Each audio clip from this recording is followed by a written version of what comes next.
Alright, welcome back to Don't Think, Just Charge. I'm Dave, he's Harvey, and today we are going through one of the biggest, beastiest armies in OPR. It's the Battle Brothers.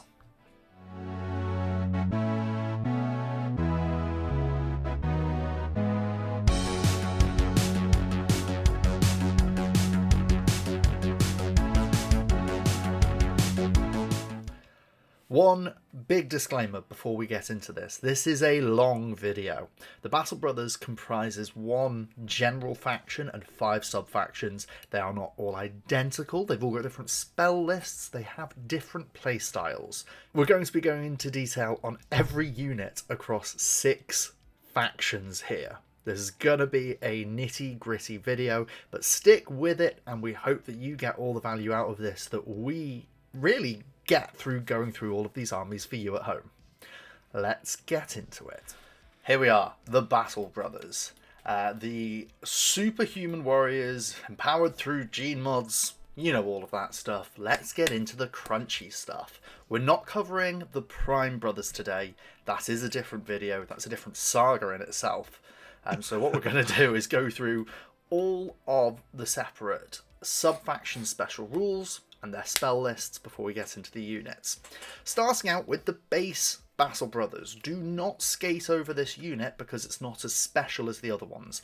Base Battle Brothers are still a pretty strong army.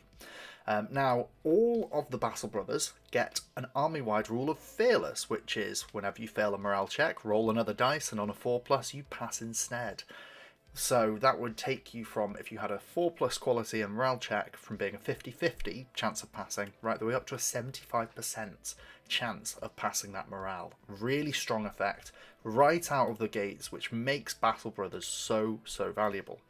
The base Battle Brothers have got a pretty decent spell list as well. Of course, all of the Battle Brother factions have got access to Caster 3, so we are already looking to see how valuable this caster list can be. Let's go straight to the top here.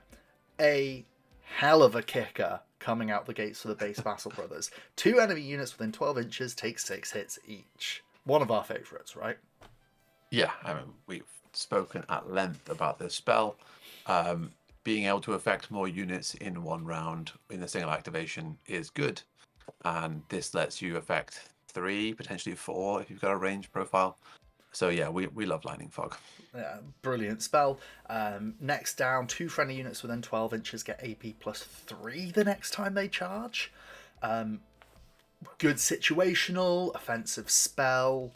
You can find that you can get some good melee crunchy lists with the Battle Brothers, so I'm not horribly offended seeing that there. It's better than some.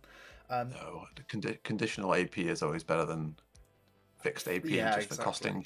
It's cheap. So yeah, happy to see that spell. AP plus AP2 would be better, I think, because you very rarely need 3. But I mean, it's fine. It's good. I mean, the nice thing about it is it serves a different role to Lightning Fog. Yeah. Whereas Lightning Fog is just base hits, this is AP. Yeah, and on top of that, 6 hits each with no AP, good for clearing out chaff. You put this onto one of your melee units and send them into your enemy's tank, and we're getting extra reach from our spells, which is what we really want. Moving to the level 2 spells, we've got target enemy model within 12, takes 2 hits with AP4. We've spoken about these ones before. They're okay. They're not exciting, not great. If you want to pick off somebody's field medic upgrade, then sure, but there's always a chance that the 6 saves. Yeah, two hits is such a weird amount because most of the time you want to snipe tough 3 things. Mm-hmm. I just don't see any reason really to cast this kind of spell compared to spending 1 more to cast 2 hits, 2 sets of 6s. That just seems so much more powerful. Yeah, absolutely agree with you there. Next down, a really good spell. 2 enemy units within 18 inches effectively get slow. They get -2 next time they advance, or -4 next time they charge or rush. We have, I think, discussed this. I don't know if it's in some deleted footage somewhere. If you're playing a game with your opponent where they're planning some sneaky moves onto objectives, maybe they've staged a move to threaten 2 objectives, and then suddenly they threaten 0 objectives, that's huge. Yeah. Removing charges, nerfing ambushes, there's a lot you can get from this. Yeah, and the ambush one is especially irrelevant because they have to deploy 9 inches away. So -4 to that means they can't charge their ambushes, which is huge. But this is just a great toolbox spell to have. You just basically never complain about seeing this on a list. Yeah, and at level 2 as well, because if you do decide, if you need to cheap out for caster 2, then you've still got it accessible every round. Even better if you're desperate with a caster 3, you overpump it, and a 3+ is a great spell casting value, so happy to see Cursed Ground. The level 1 spells are a little bit whatever. Target enemy unit within 12 inches takes 2 hits with AP2. I don't hate it, I don't love it, it's fine. No. The blast one and the 4 hits one, I think, rank relatively similar in my mind. Yeah. I'm a fan of the AP2 version just because I feel like it's a little bit more reliable at those morale checks. A little bit more of a kind of skeleton key spell. But yeah, it's nice to see in the list, but we're not taking casters just for it. Yeah, exactly. And then target enemy unit within 18 inches gets -1 to rolls next time it shoots. Good against shooting units. If you're up against some human defense force trying to do take aim shenanigans, you are really making their effects quite expensive when you're doing this. And even better, if you're hitting something when there's no take aim. A lot of human defense force list in particular here, I'm just for some reason dwelling on them, they go from a 4 up to a 5 up. And so it can be really quite brutal removing a third of the hits that are coming out of something like that. Yeah, we like stealth and we like chilling, and this is kind of that.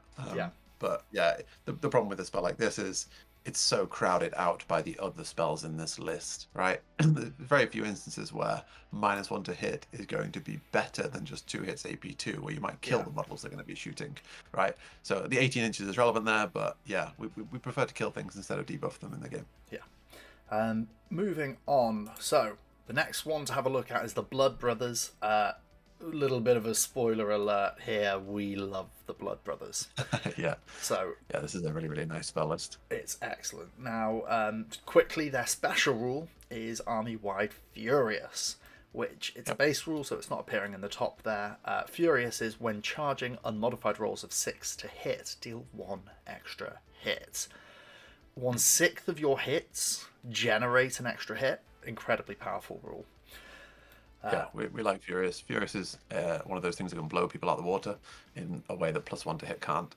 Occasionally you're just going to roll 4 6s and do way more damage than you have any right to be doing. Yeah. So yeah, Furious is good. The only thing to consider about putting Furious army-wide is obviously every single unit is now paying for Furious, and every ranged unit has to have a melee weapon. So they're paying for Furious in the cost of that melee weapon, effectively. I don't think it's enough of a cost for you to be not considering running shooting in a Blood Brothers list, because I think shooting's good. But certainly if you want to maximize it, then the full melee Zug list is probably the way to go. Yeah, absolutely. And then onto the spells. Straight up to the top, one of our favourites again. Target enemy unit within 12 inches takes 6 hits, AP2. Thumps people. Really can just surprise people how hard this spell hits. Yeah, this is by far my favourite spell in the game, just because I think there's lots of good reasons to run stacks of 5 models. Yeah. And this does a really good job of basically neutering any stack of 5 model in a really effective way. Yeah. Massive fan of this spell. It's excellent.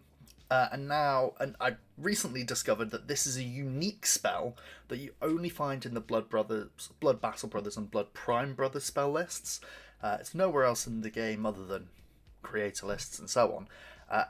Break shields. Target 2 enemy units within 18 inches. Get -2 to defense rolls the next time they take hits. Wow. Such an incredibly powerful effect. When you stack this up with everything else that's going on in the Blood Brothers army, this can melt people. Yeah, the really nice thing about this spell is, and we can see elsewhere on the spell list, there's an AP +2 one. When you use buffs, unless you're buffing the unit you're part of, you kind of dangle that as a risk then. But break shields will never be useless. Yeah. Because your opponent is always going to take hits at some point. The one circumstance where they can kind of counter this is if they then charge a weak unit. But you could also choose to just not attack back if you're relying on that -2 hit. Or, very likely, your weak unit's going to love having -2 to their defense rolls because they might actually win the combat. So, yeah, great spell. It's expensive, one of the things you see. There's a lot of AP nothing. It's one of the reasons that Furious on the Blood Brothers isn't so bad, because there is quite a lot of AP nothing weapons in the army. And this just makes it so scary. Yeah. And it works against shooting as well. It works So against yeah, shooting. really nice. Excellent. Also worth noting there that when you shoot at something, if you fire 4 weapon profiles at one target, they all hit at the same time. It doesn't matter if you've got deadly coming out just because you roll them first, doesn't mean they're happening first. So if you shoot at it with a tank, say, that's got a load of profiles, really, really strong. Blood Curse. Target 2 enemy units within 12 inches take 4 hits each. I love this spell as well. I love the 2 units take 6 hits. And again, back to that whole caster 2, caster 3 thing. Throwing this out on a 3+, really don't hate it. Excellent effect. Yeah, I mean, obviously we prefer the 6 hits version, but this is just as good. Well, I say just as good. It's 2 hits less. 6 hits, as mentioned, the 6 hits AP2 thing plays around in that kind of 5 models territory in a really nice way. 4 hits is really, really nice for cleaning units up, which you often need in a game. So, yeah, another great spell to see, especially given that we've already seen the 6 hits AP2. Exactly, right? So what this spell list has is range of options, and we've only covered half of it. This doesn't stop. We love this is a 5 out of 6. Excellent spell list. If you need to hit something that's a high defense, you go 6 hits AP2. If you want to clear out a couple of units, force morale checks, or you're against a low defense army, 4 hits each. Just the range is already amazing. And then we go on to quickness. 2 friendly units within 12 inches get AP +2 next time they charge. We're already army-wide furious. We want to be doing that. And if you're really, really trying to do it, you can give a unit AP +2 next time it charges, and you can give an enemy unit -2 to defense rolls. Your opponent's playing Prime Brothers and has a big walker that's defense 2 up. Sorry, it's 6 ups. Yeah, it's crazy good. Crazy good. It's very, very nice. Another kind of like it's a bit of redundancy for the break shields thing, but I think it's different enough, and it's quite nice to have it at a lower price point as well. Yeah, it's that caster 3, caster 2 aspect is fine. Most importantly, I'm thinking I can cast this on a 3+. And oddly enough, a 3+ succeeds more often than a 4+. Who'd have thought? Lance, this is the one spell that we look at and we go, oh, I don't love it. But it's the best version of this spell. Target enemy model takes 1 hit AP4. That's better than the 2 hits thing. This actually is efficient, clean, take out your single upgrade. Yeah, I like this. Sure, it's like a 1 in 6 instead of a 1 in 36 compared to the 2 hits AP4 one. But I like it. Yeah, it's a good little like trigger morale thing. I don't like it as much as the other small spells, but we already have Blood Curse in here and we already have Rage Burst, so we probably don't need another spell that's going to help wipe out units. So something like this is fine, rounding it out. And then we spoke about how much we like the reducing speed spell on level 2. Have it for level 1. It's cheaper. This is not going to be as effective as kicking away the ambushes, as we mentioned, but if your opponent tried to cleverly deploy more than 10 inches away, which is important because, it's a broad space game, this can again punish things like that. And it's the fact that as well, I don't know how frequently you see it, but I think it is important that for a level 1 spell, it still affects 2 enemy units. Targets. Which that feels really quite potent. relevant. I think this is a spell that is basically every single game of OPR I've ever played, someone has just been in range or something. Yeah, it always happens like, I can just make it onto the point. Having this spell on your list just means that if you're paying attention, you'll catch all those justs and you'll stop them, and that can be really effective. We talked about it in our activation video, but denying people effective activations is a really good way of winning the game, and this is a really cheap way of doing that. So yeah, big fan of Fear. Yeah. Go try it at home and tell us how many games you win in round 4 because you just managed to slap a slowing effect on them. It can really get you. So blood already, big, ding ding, we like this army. Yep. So, the Dark Brothers.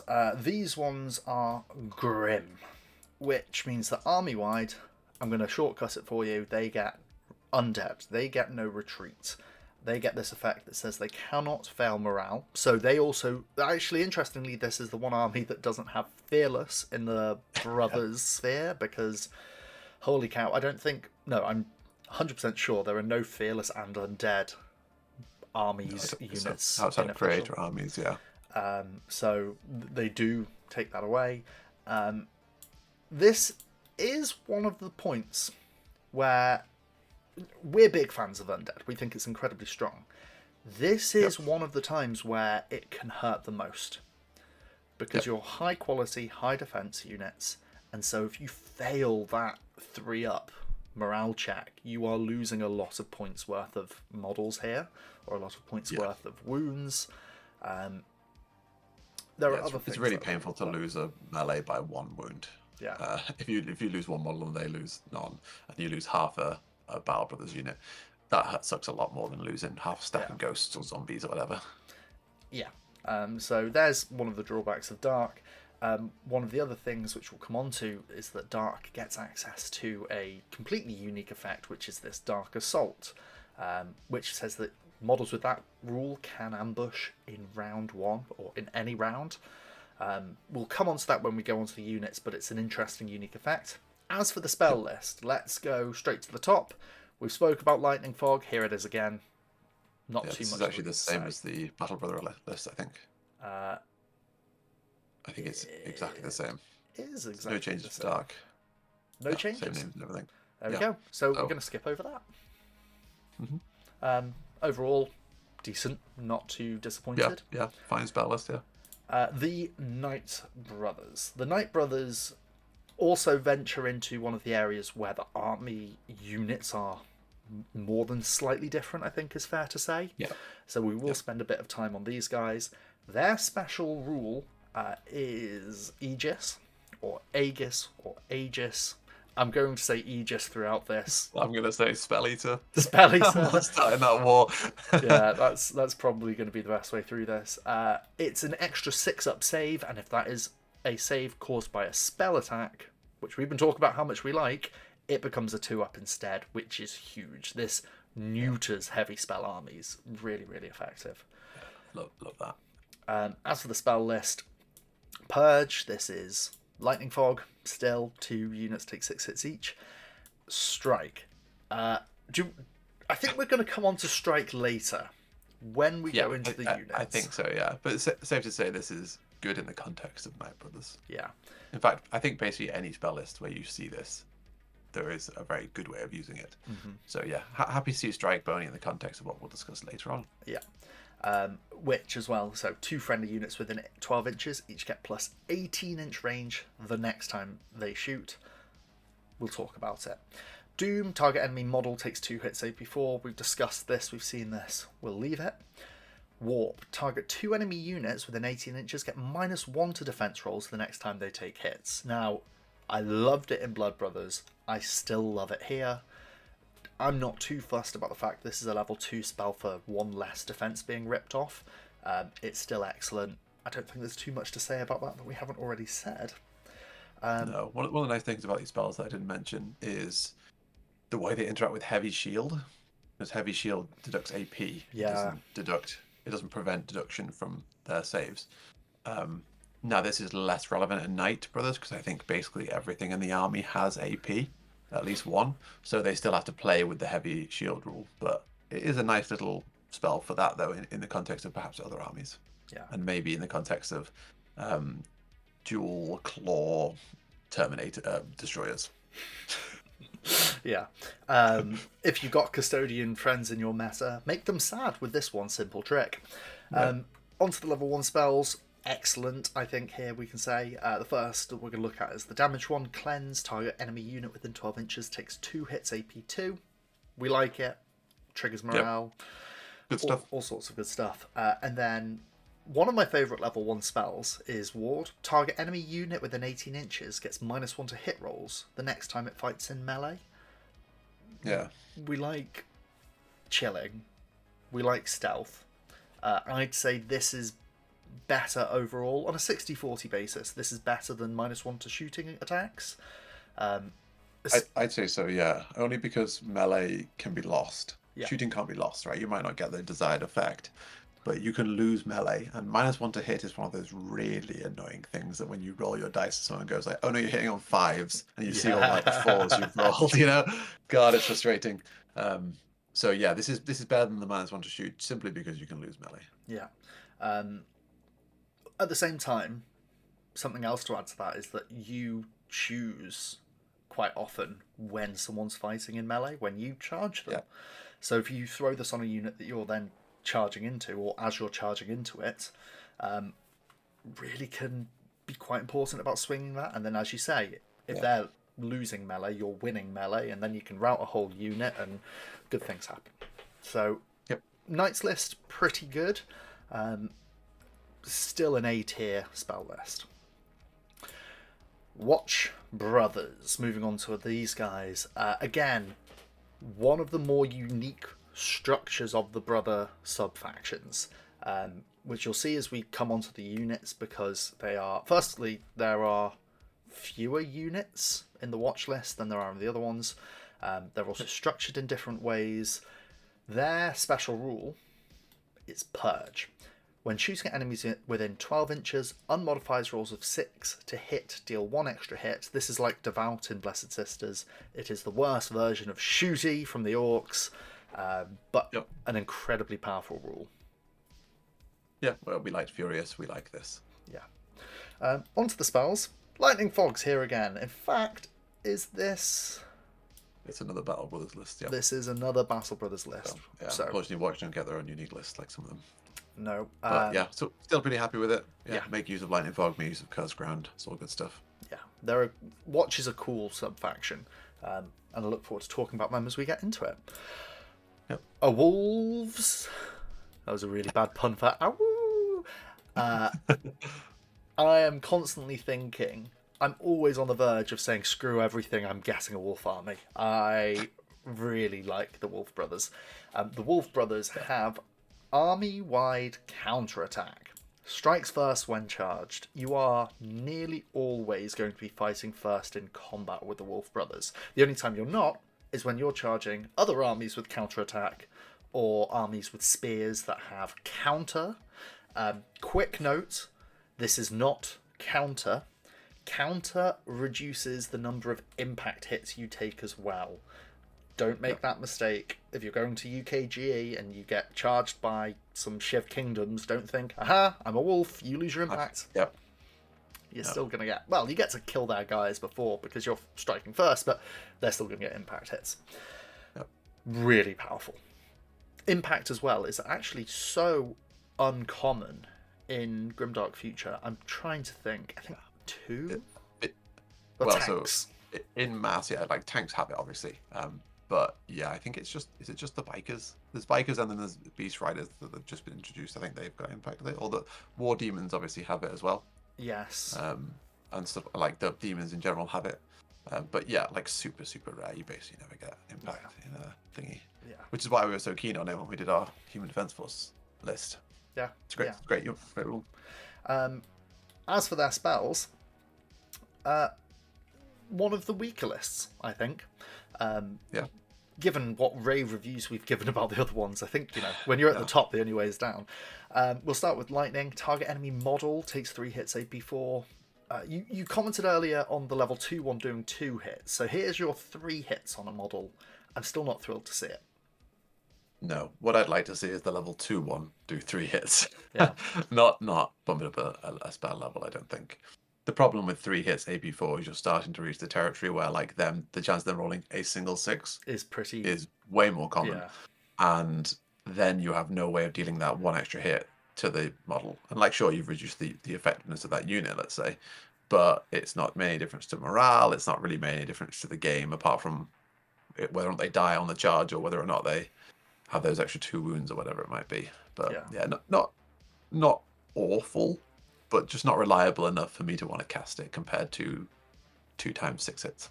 Yeah, really with you there. Also compared to Wrath or Wrath, if you're a strict English linguist. We're really going to be triggering a lot of people with different accents here, aren't we? I'd call this one No Movie Fast. That's the way around that. The anti-zoom zoom. Target 2 enemy units within 18 inches move -3 inches next time they advance, or -6 inches next time they charge or rush.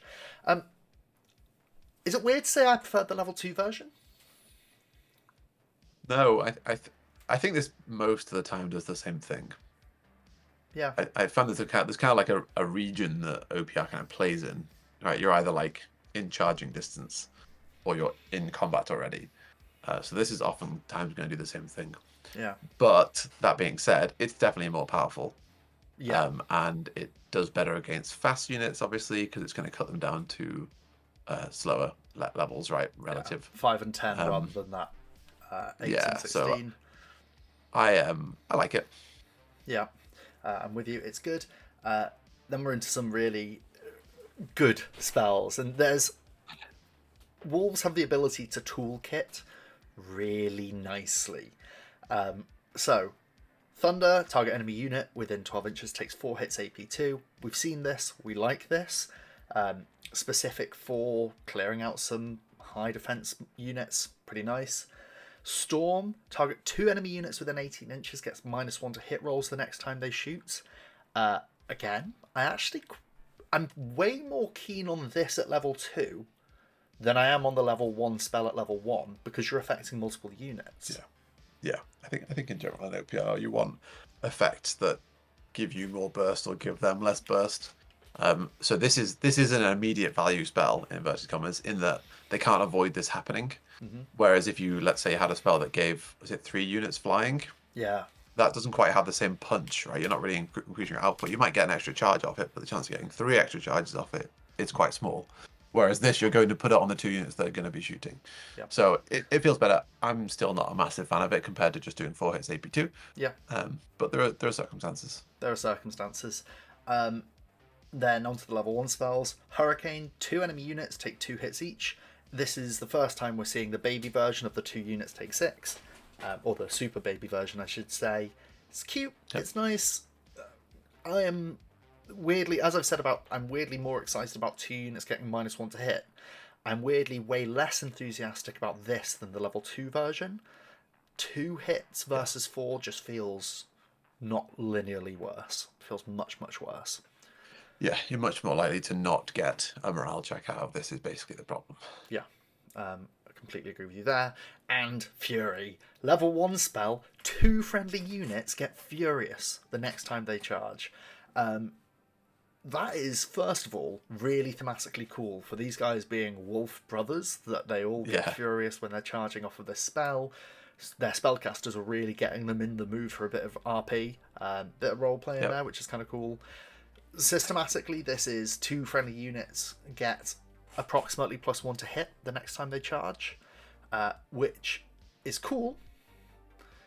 Better than +1 to hit, because you can make blast and deadly melee weapons explode. Yep. So I like this. I think it's nice in a world where you have counterattack on everything, so they don't really want to be charging you, and now you're giving yourself an incentive to charge as well. Yeah. And most of the time, a Wolf Brothers list is going to include a lot of melee. Yeah. As we will come on to when we get into the armies in just a minute. Briefly, on just what we've discussed, before we get into the context of the units, where are you sitting in your favourites? Who's your favourite child? Special rule-wise, I think Furious is a great rule, so that's always good to have around. I think Spell Eater is by far my favourite of these as subfaction rules, saying nothing about the actual content of the subfactions, just the rules themselves. Big fan of that. I think that's one of those real shut down your opponent's plan things. The times I've used this rule and your opponent has gone to cast a spell forgetting, they're absolutely crushed. They're crushed when they realise they can only cast buff spells. Yeah. So yeah, big fan of that. I think that a lot of people really like the counterattack in Wolf Brothers. I'm not a massive fan of it. I like, yes, it is definitely powerful, but I don't find it as interesting because it's almost like a defensive thing. It's not exactly a defensive thing. It depends what you're playing against. It can be very, very influential on a game. If you're playing against a full melee list, it can be absolutely destructive. But in general, in the context of the Wolf list, not a massive fan, because I don't think their melee is actually that good on a lot of their units. But yeah, interesting at least. Purge is a weird rule. I think it really encourages you to use a lot of 12-inch shooting. You don't have to. You can use normal shooting. You're going to end up within 12 inches at some point.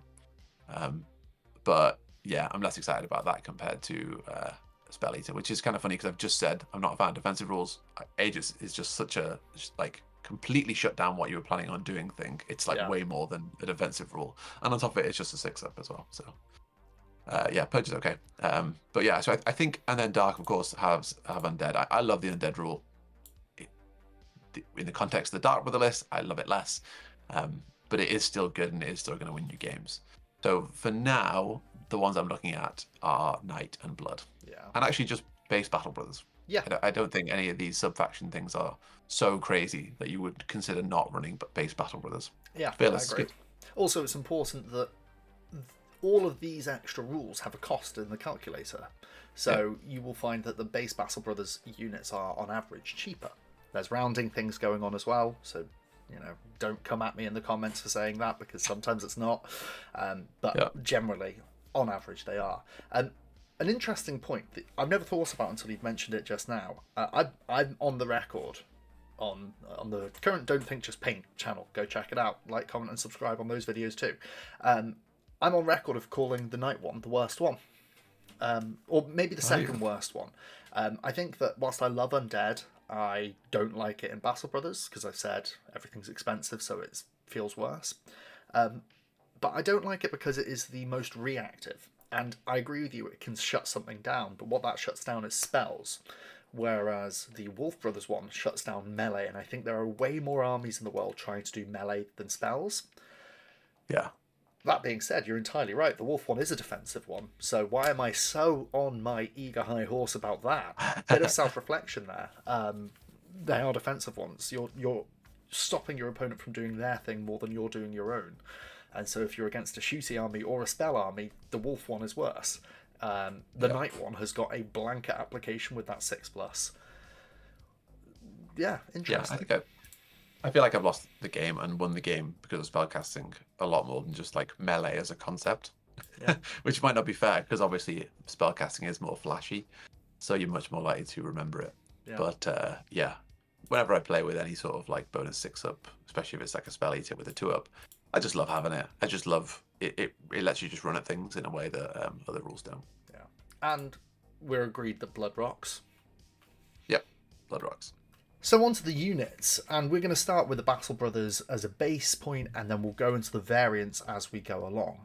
Now, the Battle Brothers have got a really well-rounded set of heroes to all of their armies. They do different roles, they've got different quirks, and there's a slight amount of overlap, so that if you like the way one of them does one thing, you're really going to like the ability to do it a whole load more. Yep. Straight to the top, Master Destroyer, your big chonky guy. Let's touch quickly on the fact that this is a quality 3 defense 3. When we see destroyers and destroyer types in other armies, right the way, for example, through to the Blessed Sisters who have their own destroyers, you'll see the defense go up a pip on that average amount. Battle Brothers are overall a 3-3 set of armies, quality 3 defense 3. Don't get caught out by this when you look at their destroyers and you see that they're all defense 3. That is something that's very important, a mistake I have made in the past, and I'm sure at least one of you watching has seen that and made that mistake too. The Master Destroyer comes equipped with a special rules, some really tasty ones. It's got Ambush as a base starting point, Fearless as we've discussed. Of course, we're talking about heroes. It's Tough 6, which is just really nice and chunky. Loads of health going on, but can still attach to units. Still only takes 1 spot. It transports, but you are irregularly transporting this guy. The equipment it's got is a close combat weapon for 4 attacks and shield wall. So +1 to defense against hits not from spells. Very nice. They've all got pretty similar item upgrades. This upgrade with 1 that you see in most heroes. So we'll go through it once, and then what we're going to do is pick through the variants and pull out the ones that are unique. Yep. Starting up, nice and cheap at 15 points, War Chant. This model and its unit gain Furious, and if they already had Furious, they explode their hits on 5s. We'll talk about this when we come on to Blood Brothers, where that extra rider really kicks into a nice effect here. But for 15 points, I don't hate it. No, I mean, it's pretty standard that you see in loads of armies in one-page rules. And I think it's between that, maybe Advanced Tactics, maybe Caster, it's probably the one you're going to see the most. Yeah. The Master Destroyer is a unit that you're often just going to stick in a unit of destroyers. Yeah. He can also play like a late game, come down and contest an objective kind of play style. He is a 3/2. For 130 points with ambush is pretty nice, right? Mm-hmm. You see walkers that are more expensive than that. Mm-hmm. So yeah, it's an okay unit. I don't think you're sticking it in every single army. But yeah, oftentimes you'll see people just like stick dual energy claws on it, the A8 rending attacks, and stick it in a unit of something with war chant and go to town on people. I have done that myself, and it's good fun. Yep. Definitely encourage it for people at home. Sticking focused on these unique upgrades, you've got Caster 2 or Caster 3. The base Battle Brothers spell list is on the more expensive side. 65 points for a Caster 3 or 40 for a Caster 2. We don't look at this like we do with machine cults and go, why the hell is it that expensive? I think that's a reasonable cost. Yeah, though slightly off topic, but I have been playing machine cults recently in the One Page Rules UK Discord, and my opinion on Caster has basically shifted to, I don't care how many points it is, put it in my army, because even for 80 points, it's kicking ass, and it's a crap spell list. So, well, it's an okay spell list, but it's 80 points. So I think actually maybe the cost of Caster is irrelevant because it's so powerful a concept. So yeah, 65 points is fine. Yeah, it's a decent amount. Right. Repair. Now, I don't love repair. This is an effect that says once per this model's activation, before attacking, if you're within 2 inches of a model with tough, roll a die, and on a 2+, you may then remove D3 wounds from that model. So 40 points to heal a tough model once per activation. This doesn't actually pick up on the fact that most games in round 1 you're not using this. So this is 40 points for this effect 3 times in a battle, 40 points for restoring between 3 and 9 wounds conditionally, heavily conditionally, with a chance of failure. I don't like I think this is a rule that's only really good when it's features on really, really, really cheap units. And you can do like silly battle bus stuff where you stick it inside a transport and heal the transport from inside and then bring it out later in the game to capture points. Yeah. On a Master Destroyer, I just don't see the point. I don't think it's ever going to... I mean, there are games, obviously, where it's going to be impactful, but I think on average, you'd be better off with Caster 2. Yeah, exactly the comparison I wanted to draw there. Caster 2, I think, is just going to be better. There's our thoughts in general on repair. Sorry, repair. Get in the bin. Moving on to Captain, which gives it advanced tactics. This is an effect that we both really like. Once per this unit's activation before attacking, pick another friendly unit within 12 inches, which may move by up to 6 inches. Move a guy. Yeah, this is good. It affects multiple units in a turn effectively because you're kind of getting like a mini turn for the other unit. Sure, it can't attack and stuff, but yeah, if you want to know our full thoughts on this, go check out our activations video. We have a section on advanced tactics in it. If you check the bookmarks or whatever they're called, the chapters. You can skip straight to it. We'll put a card up somewhere if I remember in editing. And then the last one is Caster 3, which we've spoken about and we really like. Now, on to what you can do with its weapons. You can bin its shield, which is the +1 defense thing, and its A4 AP nothing, and give it A8 rending for 30 points. I am doing this most of the time. Yeah, I think the place where you see a lot of people go with, whenever you see this kind of A8 rending, the dual energy clause thing, it's across a lot of the Battle Brothers stuff, across a lot of the Chaos stuff. People look at that, and then they look at the spell list, and they go, +3 AP on charge. Oh, I can make an enormous stack of this unit and try and cast Time Passage on my first round. And this is ambush, so it's coming with 6 tokens. So I can cast it on a 2+, and I can detonate a unit. And I would say probably most people who've picked up a Battle Brothers army have tried that before. Yeah, it's a thing. I don't know how good it is. It's massively overkill for most units in the game. But yeah, most people build their destroyers as a melee unit. The rapid storm rifle's a bit weird. And yeah, the other CCWs, I think they're fine. The problem is shield wall. Like if you're embedding this guy in a unit, it doesn't really get its use. Yeah. I'm with you there. Plus that I think Energy Fist A4 AP4 is nice, right? But just going Caster 3 and Energy Claws, double the attacks, and then on top of that, 1 in 6 of your attacks are AP4 anyway. You get the general rider ignoring regeneration. I'm way more on the dual energy claw hype than I am on the shield and fist or shield and sword hype. Yeah. The only place that really uses the CCWs is if you're running that strategy I was talking about before, where you have a Master Destroyer in your back pocket and then you give him A4 so he can charge into tanks and stuff and win combat. Yeah. Master Destroyer, we like it. We will now take you through some of the other unique effects that you get in the other armies. Starting out with the Master Destroyer from the Blood army, and this is going to be the theme here. You've just put the army subfaction word before the unit for most of these, and that's what you get the name as. So the Blood Master Destroyer, or the Blood Battle Brothers Blood Master Destroyer. No, we'll stick to Blood Master Destroyer. Everything you'd expect to see here. We've got access to Caster 3. We've got that Furious additional aspect coming in. One of the things that, or the only thing I should say, that Blood gets that isn't in the other ones is this Holy Chalice rule. For the Blood Priest upgrade, you get 55 points of cost. This model and this unit get regeneration and +1 to hit in melee. Talk to me, what do you think about Holy Chalice? I'm kind of torn on this rule. This isn't the only unit that gets it. The other heroes also get it. Sorry, yes. So we'll skim over it later. But yeah, I think it's okay.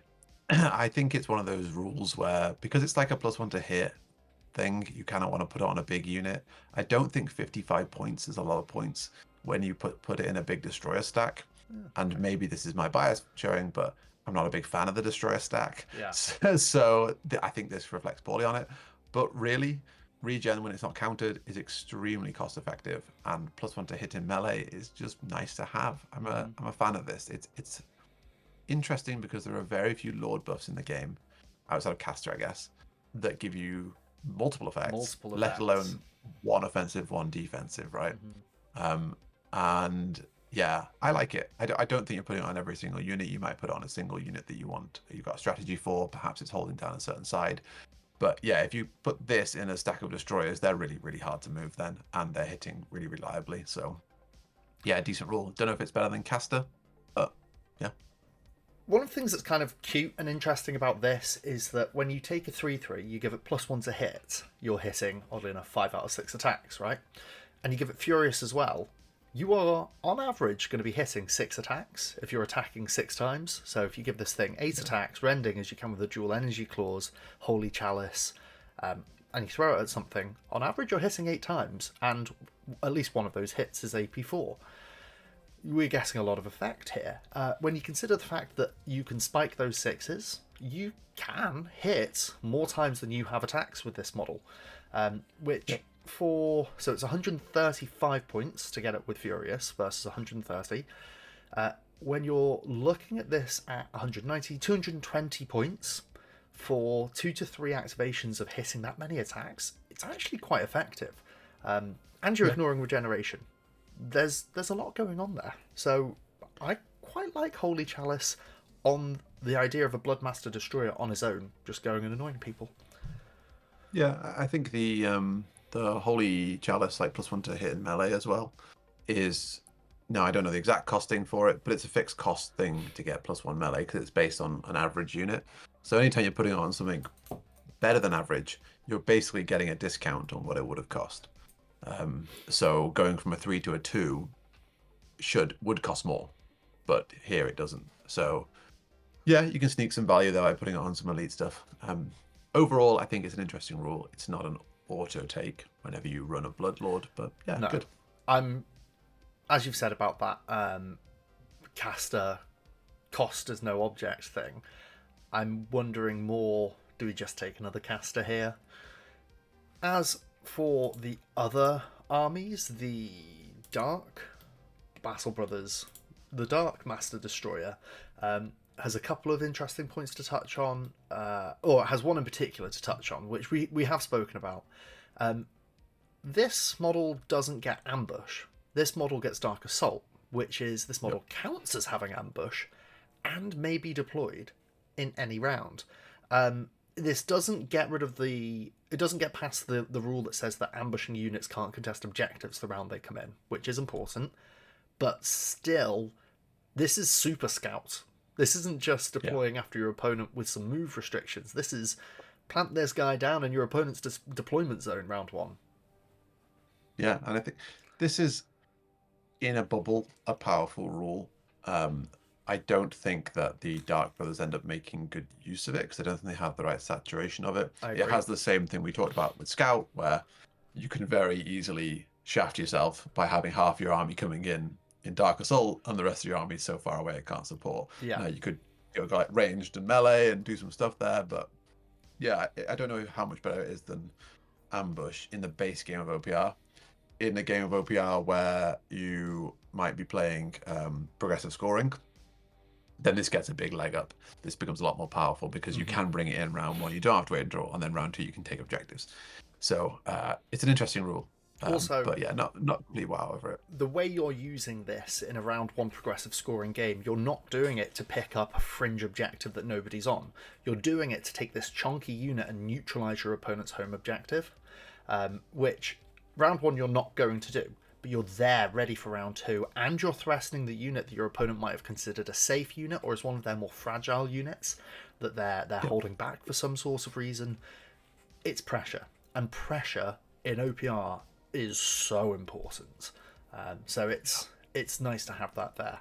The other thing that these guys get is the Fear 3 upgrade. Now, you love Fear. Yeah, I think Fear is very, very powerful. The problem with Fear on Lords is it's in the same slot as casting and other buffs. Fear is really good on big melee units, and because when they've charged once, they still keep winning combat, and like walkers tend to be def 2, so this thing in the middle of the board that they can't move with melee is very good. This guy, he's not as good as that. It's nice to have Fear because if someone charges you, you can then charge things and still win combat, and obviously it's really good against tanks. Yeah. Because tanks can't attack back, so Fear guarantees wins there.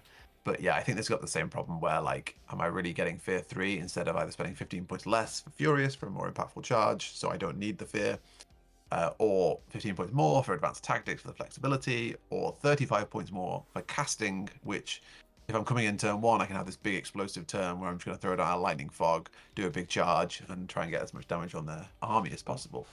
So I think it's hard to justify Fear on this guy. Yeah. It's exciting, it's interesting, but I'd rather do other things. It'd be nice, as we see OPR develop, to see some of these rules come out of the lock-in, choose one of 6 options. But for now, I'd rather take caster. Moving on to the Knight Brothers, we go down to the Knight Master Destroyer. We'll come to the Knight Champion later. It is an extra unit.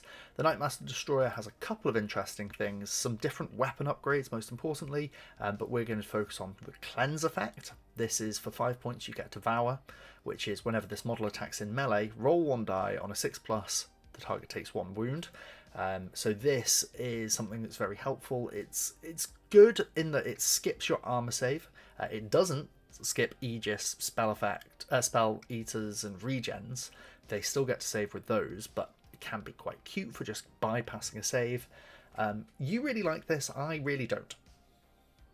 Yeah, I think in the context of Knight Brothers, it's really nice because they have very few cheap upgrades. So a 5-point upgrade is extremely rare within the whole list. So it's quite nice because a little like, oh, I have 5 points spare. I also just think it's one of these things where every so often it's going to do really well for you. It's like a super mini Furious, but let's say you charge a unit with 2 defense and you roll the 6 here, you're going to feel really good about having the rule. So I like it basically entirely for that. If it was any more than 5 points, I wouldn't be interested. And I'm sure when it's baked into things, it probably costs less than 5 points. And I'm never automatically putting it on a unit. But because it's 5 points, and because when you're list building, you often have a handful of points left at the end, I think it's a good thing to see on the unit, especially because it's not baked in, so that you can pick it up if you want to, right? It's a good option to have. Whether or not you're taking it all the time is entirely up to you. Yeah. The other things it gets are, I think, 2 unique weapon upgrades. The first one is this Dual Energy Falchion. It's another A8 one, but it's reliable. 25 points. Now, reliable on 3+ units just feels rubbish. I see that. It also, you see a reliable upgrade on a 3+ unit in Eternal Wardens. And I just think, what's the flipping point? All you're doing is making this expensive. Just give me A8 nothing. Yeah, I think it's a thing where it feels bad because you're only getting the +1 from it, but it probably is pretty good. 2 is super, super, super reliable, and it effectively makes this guy a 2/2, which is at least something to write home about, because Shield Wall is kind of like having +1.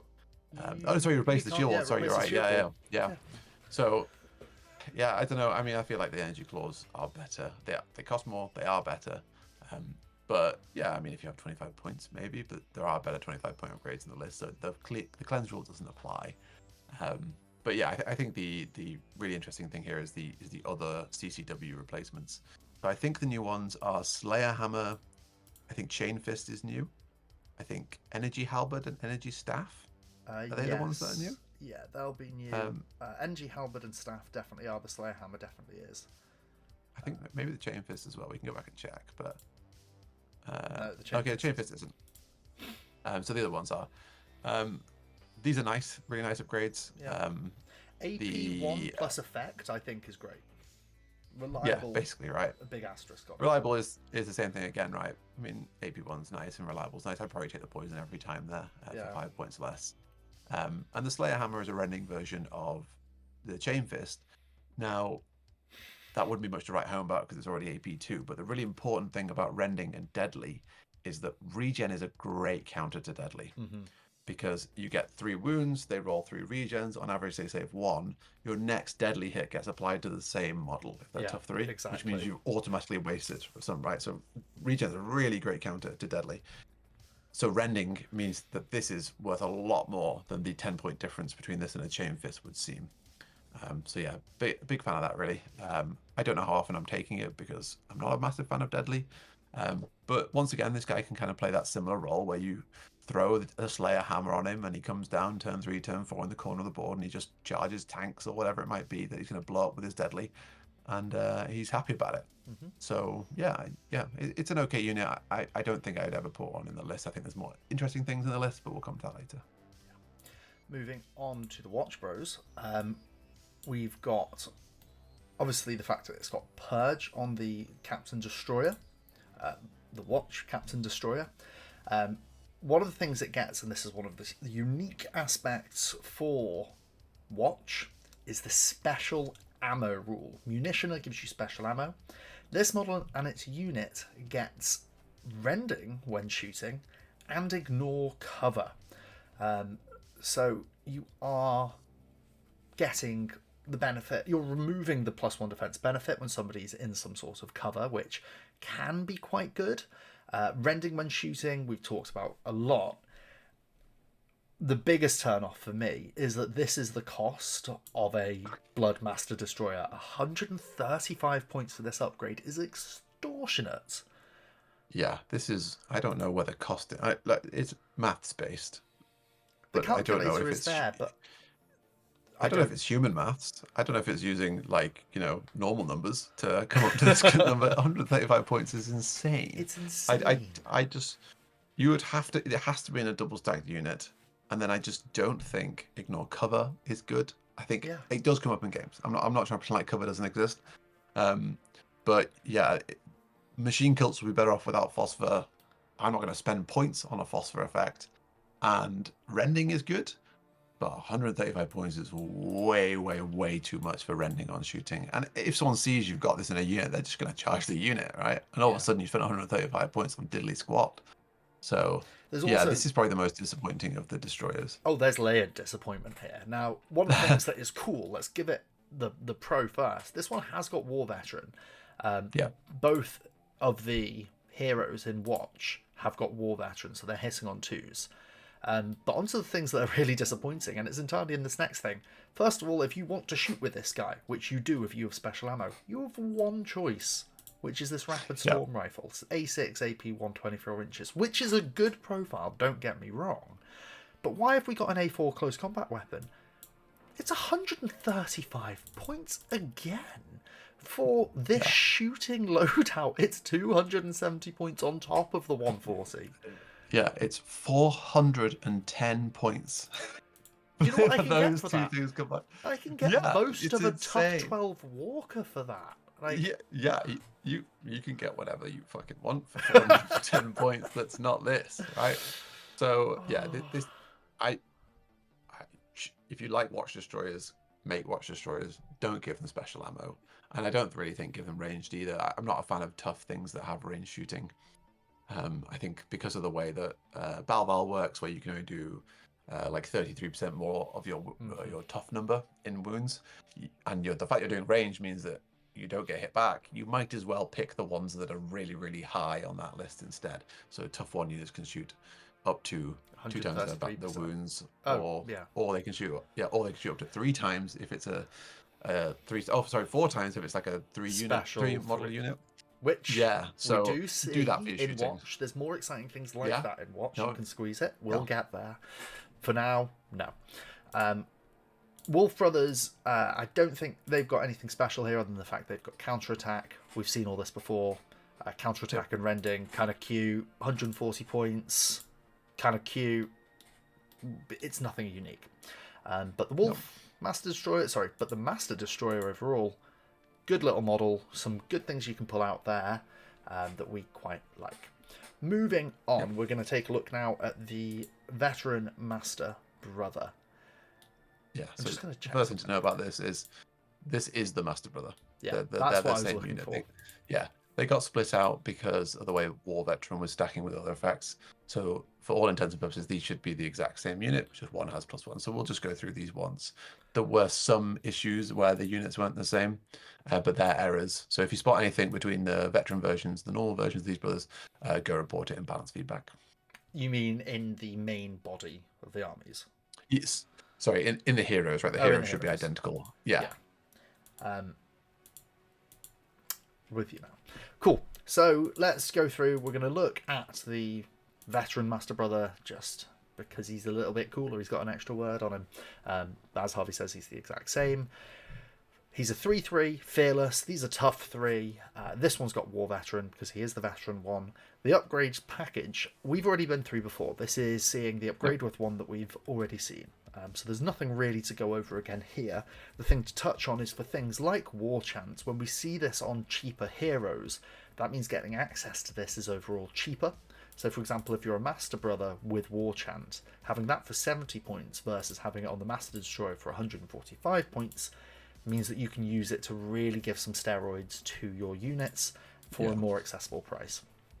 That's really the biggest difference here. I think that there isn't really much to talk about in the Master Brother department. I think that the veterans are basically just there if you run out of normal ones. Yeah. I don't think they're ever really worth the extra points for something that's relatively limp. Like if you give it a Master Storm Rifle and you're talking 150 points for 4 attacks a turn, hit on 2s. I'm just not seeing it. So yeah, I don't think you're ever going with the veterans unless you've run out of Masters. Yeah. And apart from that, we've covered the upgrades already, and the rest of it is all just weapon upgrades. There's nothing exciting here in the weapon upgrade section. You've seen it all before.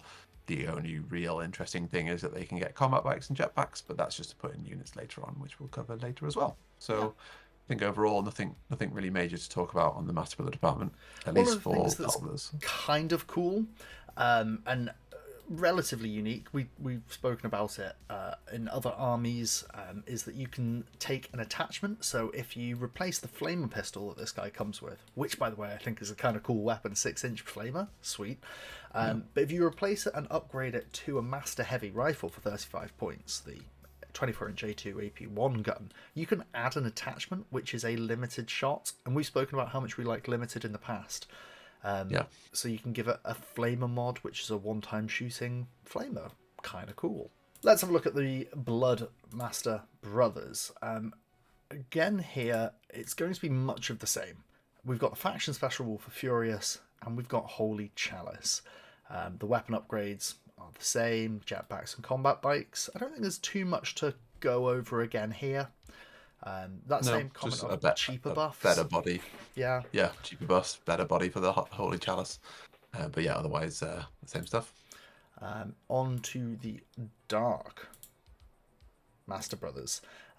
Similar upgrades again here. Interrogator, quite cheap to have, 90 points for Fear 3. The thing that's interesting here is the Black Bike upgrade is unique.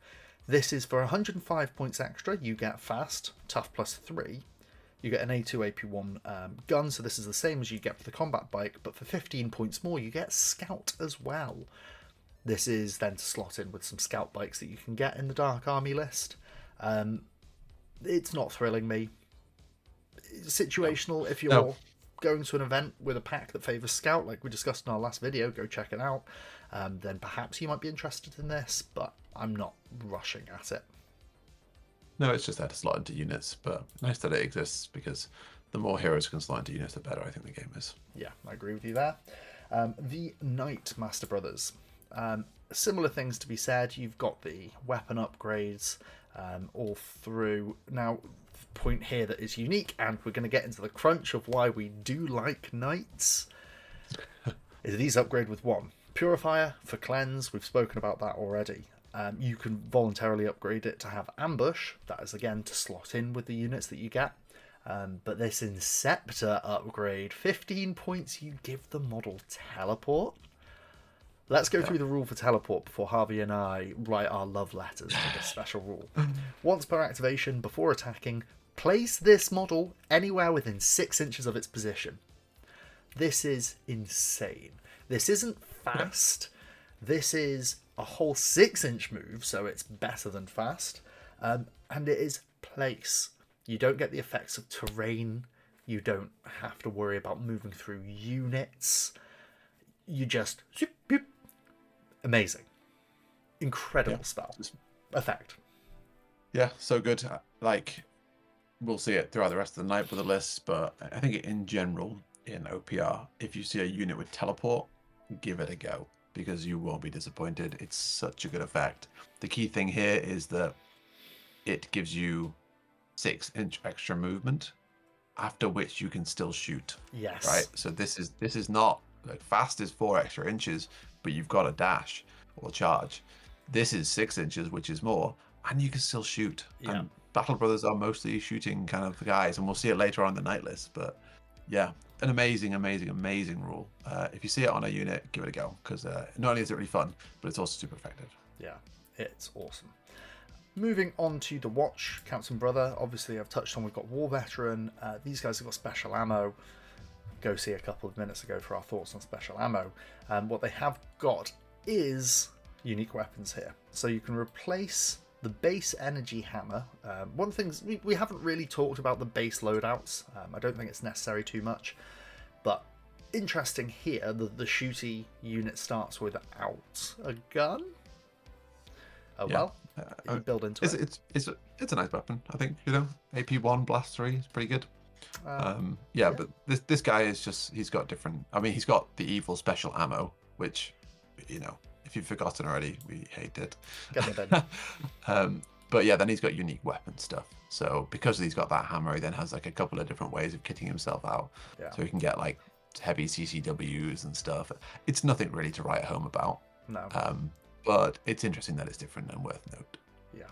The way that you unlock cooler things with this guy is you replace the heavy energy hammer with a flamer and a close combat weapon for 5 points, and then from there you replace that flamer with other things.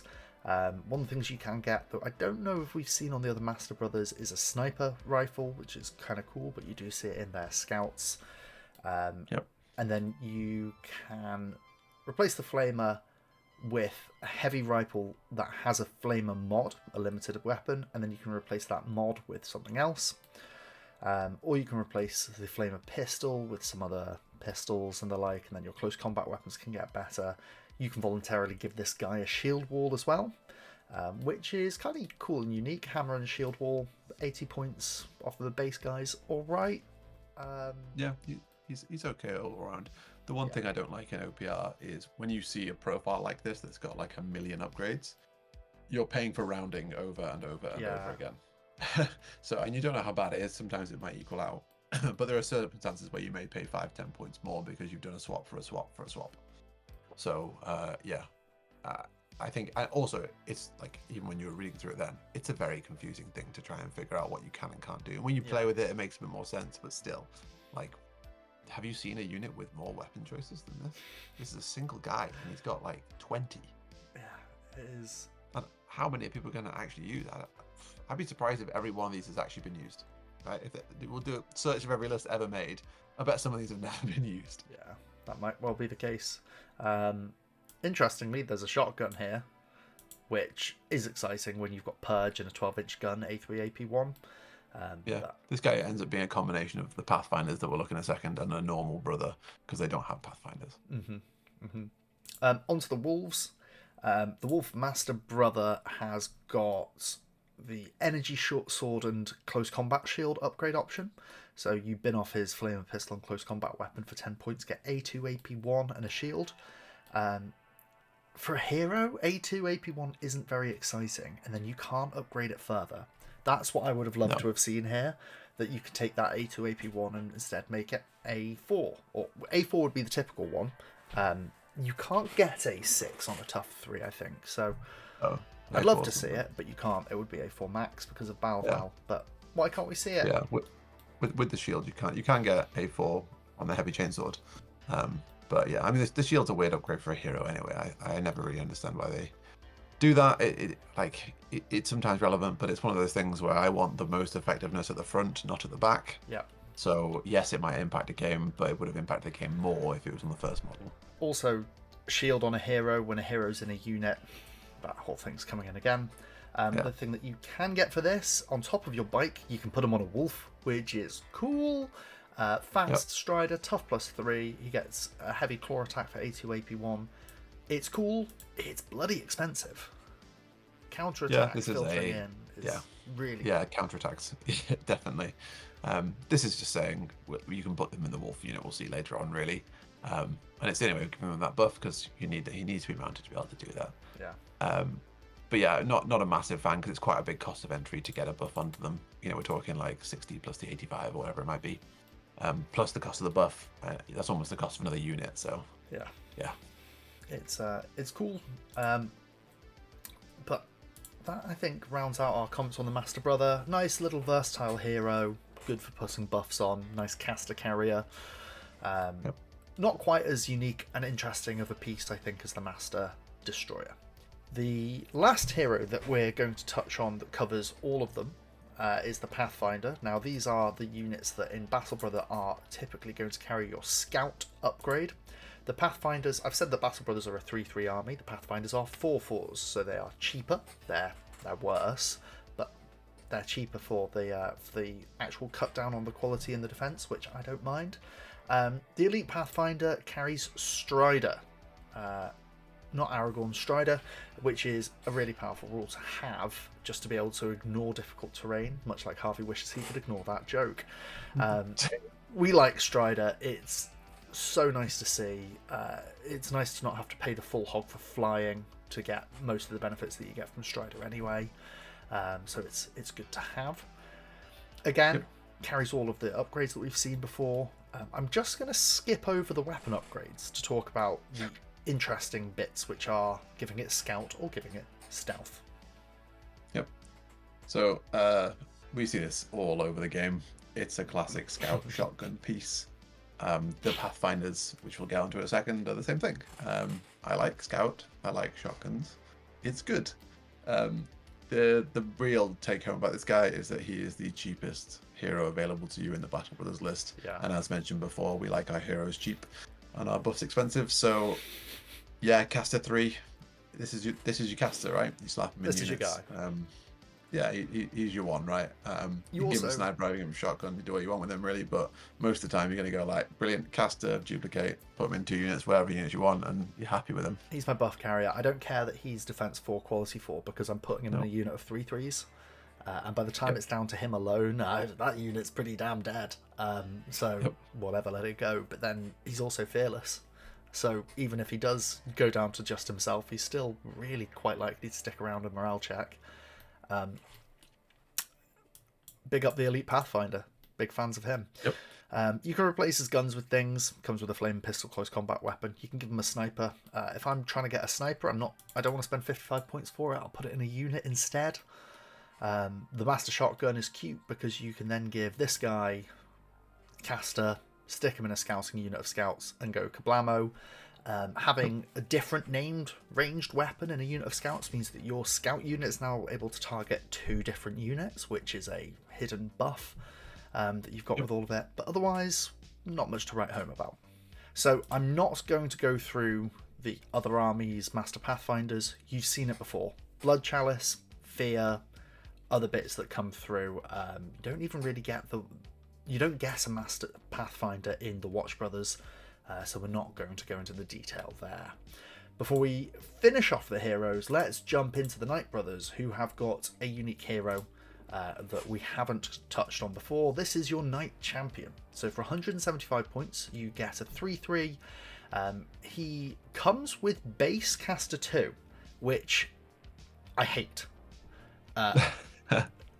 Why have you locked me into caster 2? Most importantly, why have you locked me into caster 2 without a caster +1 upgrade? Yeah, this guy. Where is it? He's very strange. He feels to me like Tano was experimenting with the idea of a narrative hero. Yeah, that's what he feels like. He looks like Combat Master.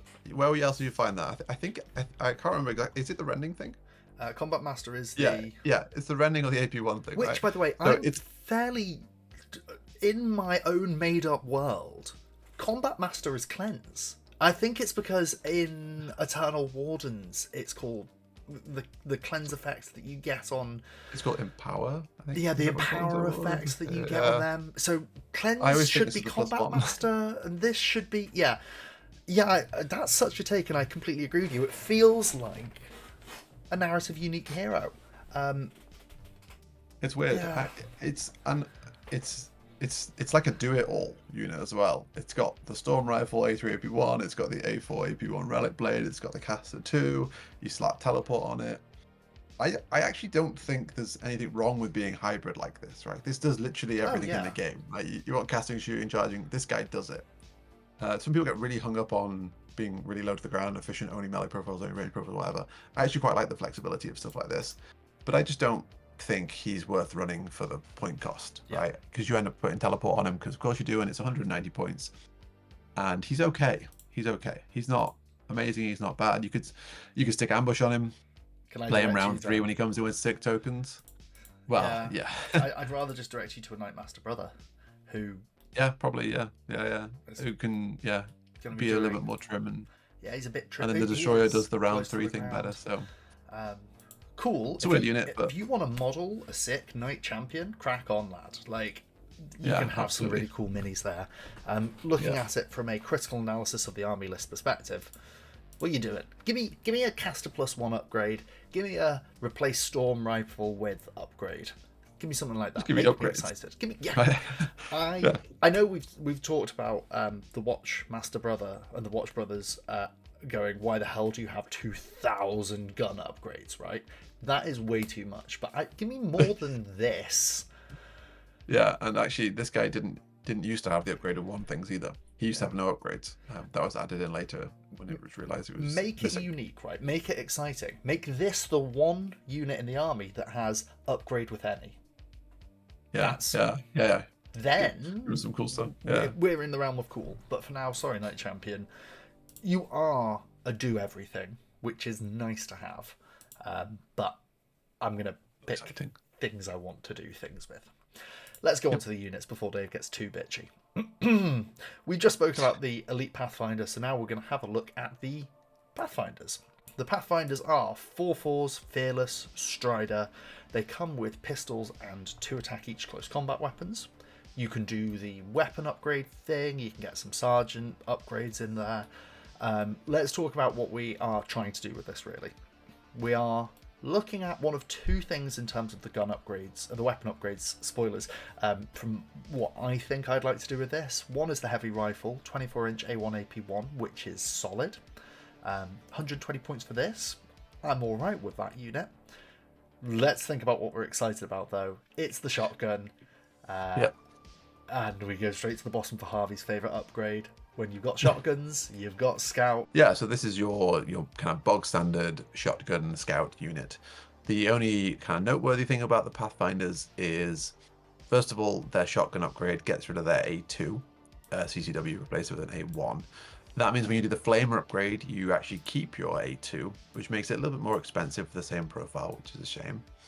It's a replace all, which means that you don't get the granularity of replacing 4 out of 5 and then replacing it with a Flamer. Now this costs 10 points, so it would have been 5 points times 5, so we're glad it's like that.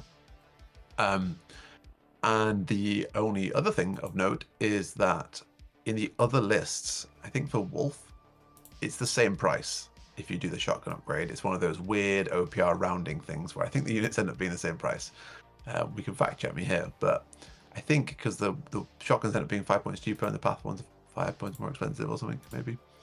Oh no, they're much more expensive. I take it back. I forgot it was an extra 15 points, not 5 points. But the shotguns here are cheaper because you're taking away an extra bit from those because of the counter attack thing. But apart from that, like I'm not using this as a unit for sniping. I think the half sniper units are kind of weird. What upgrade 3? I dislike that.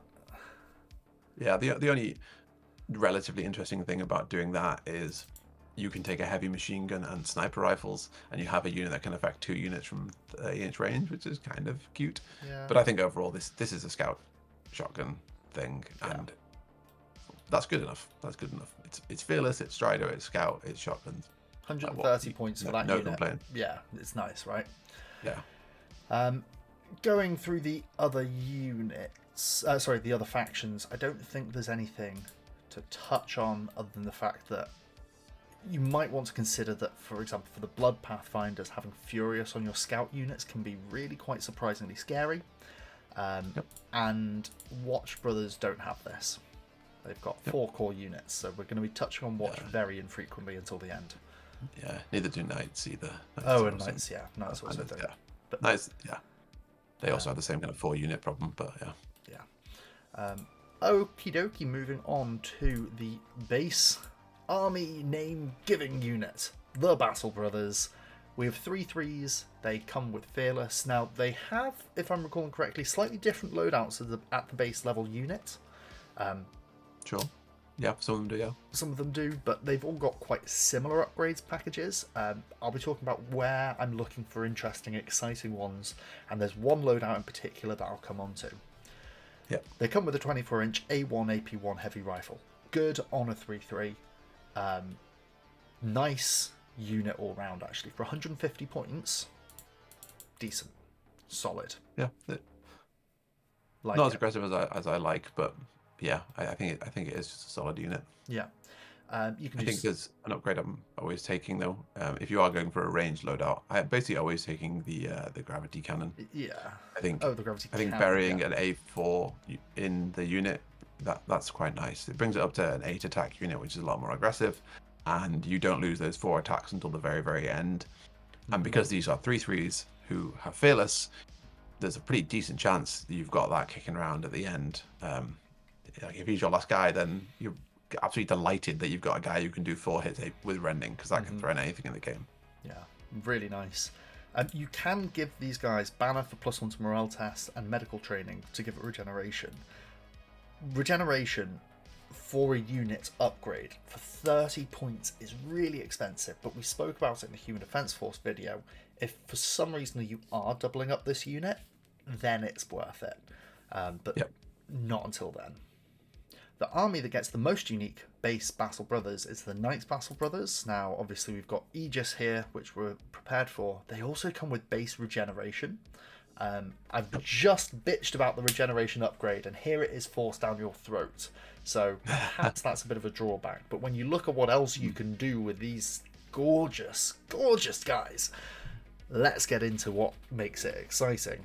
That when you come to thinking about regeneration, you don't care. They come with Assault Storm Rifles, A2 AP1 24 inches. We have doubled our output at the base level. They're 255 points. They're 105 points more expensive, but that is fine. Their upgrades, you can replace 1 Assault Storm Rifle for free with a Heavy Flamer, AP1 Flamer, we like.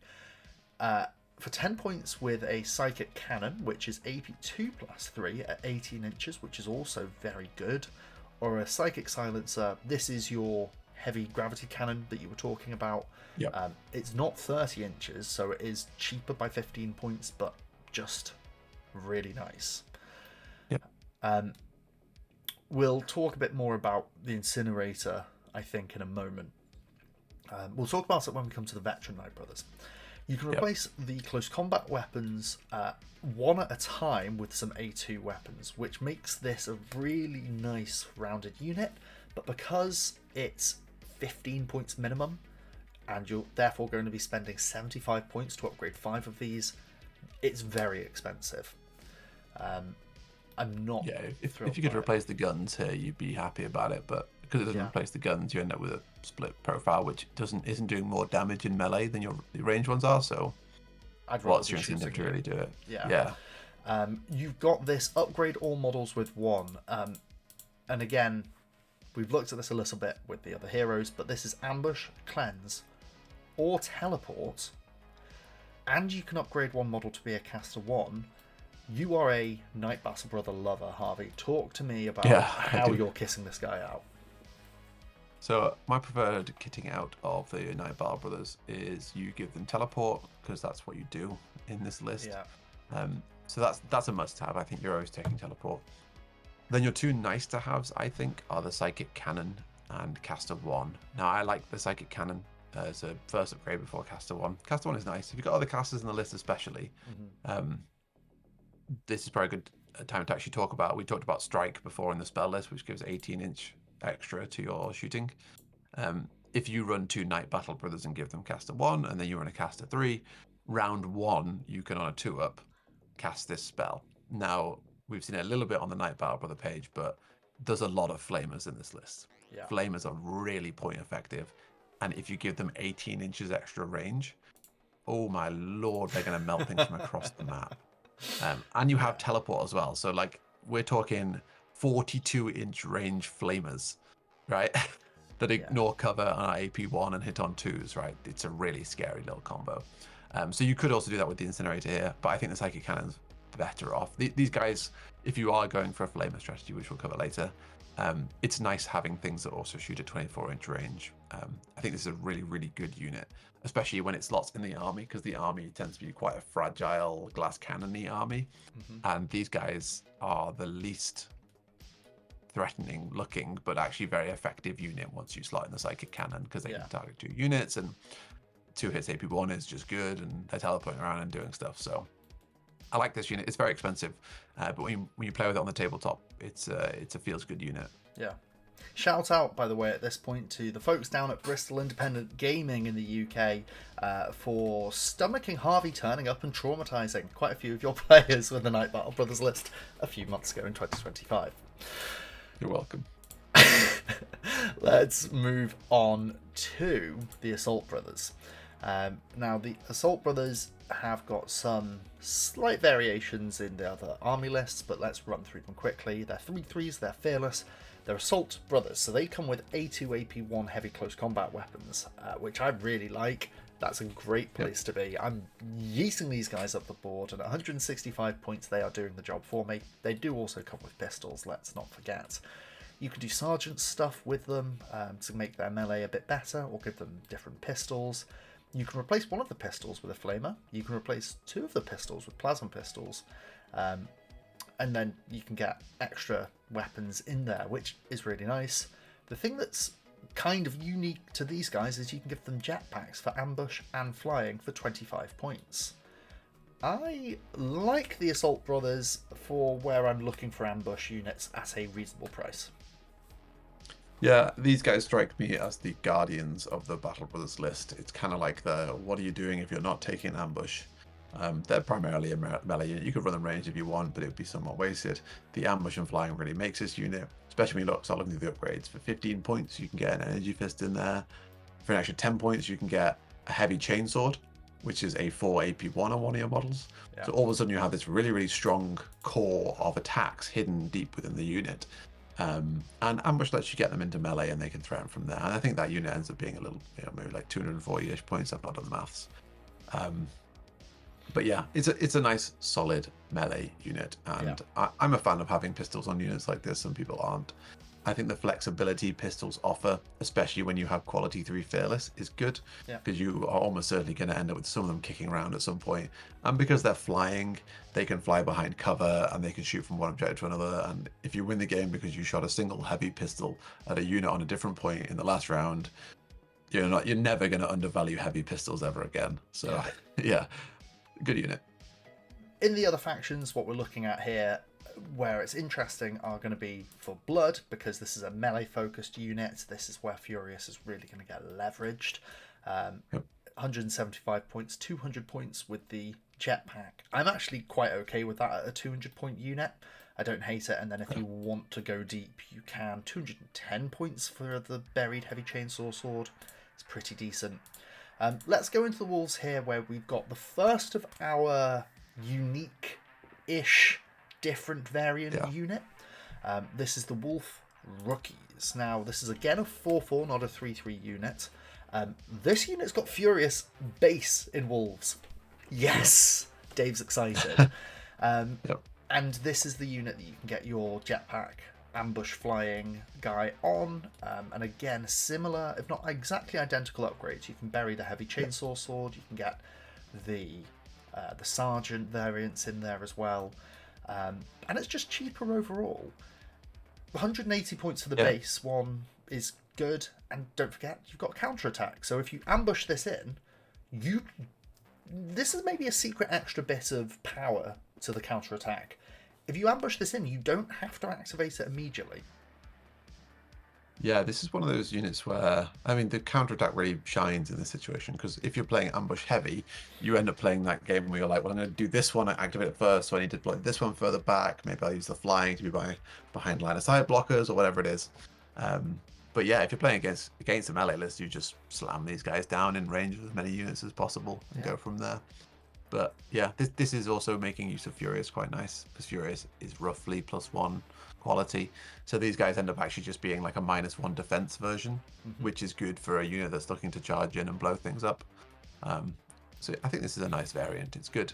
Also, for free, you can have a blast hammer with baked in Furious. Yeah. That's pretty good. That's nice. That's really nice. So we like the rookies as well. Moving on down the list, we've got the veteran Battle Brothers. Now, this is one of the results of the recent, I say recent, it's probably a year ago now, but the split out of the veteran units. This takes your Battle Brothers unit, makes it into a unit of 3 and gives it the War Veteran +1 to hit upgrade. They are different loadouts, and I am starting to really like that you can have these different loadouts. They come with their heavy rifles, close combat weapons, banner, medical training. We're used to that. Don't take medical training here, folks. Save your points. But it's that you can replace any of your 3 heavy rifles with one of another 1,000 upgrades. That's kind of cool. Yeah, I'm a big fan of these units anyway. I think that 6 models is good. I think 6 models is better than 5 models most of the time. These guys have the advantage of being able to go above higher in battle val, so they can do up to 4 hits each, or 3 hits normally. So yeah, I'm a big fan of these. I think the weapon upgrades are very expensive because they are hitting on 2s. But yeah, I like this. I think it's nice to see this kind of unit kicking around. They can be really, really aggressive, and if you can play around the fact that this is a unit that's going to delete stuff, then you're going to be really happy about it. If they get charged out of ambush and you don't get to shoot with them, then you spend a lot of money. But yeah, it's good. I think it's good overall. We like seeing replace any with the little square brackets thing, right, where you can just like pick and choose, build or bear this stuff. Yeah. Because you could, if you wanted to, spend a bunch of points on these.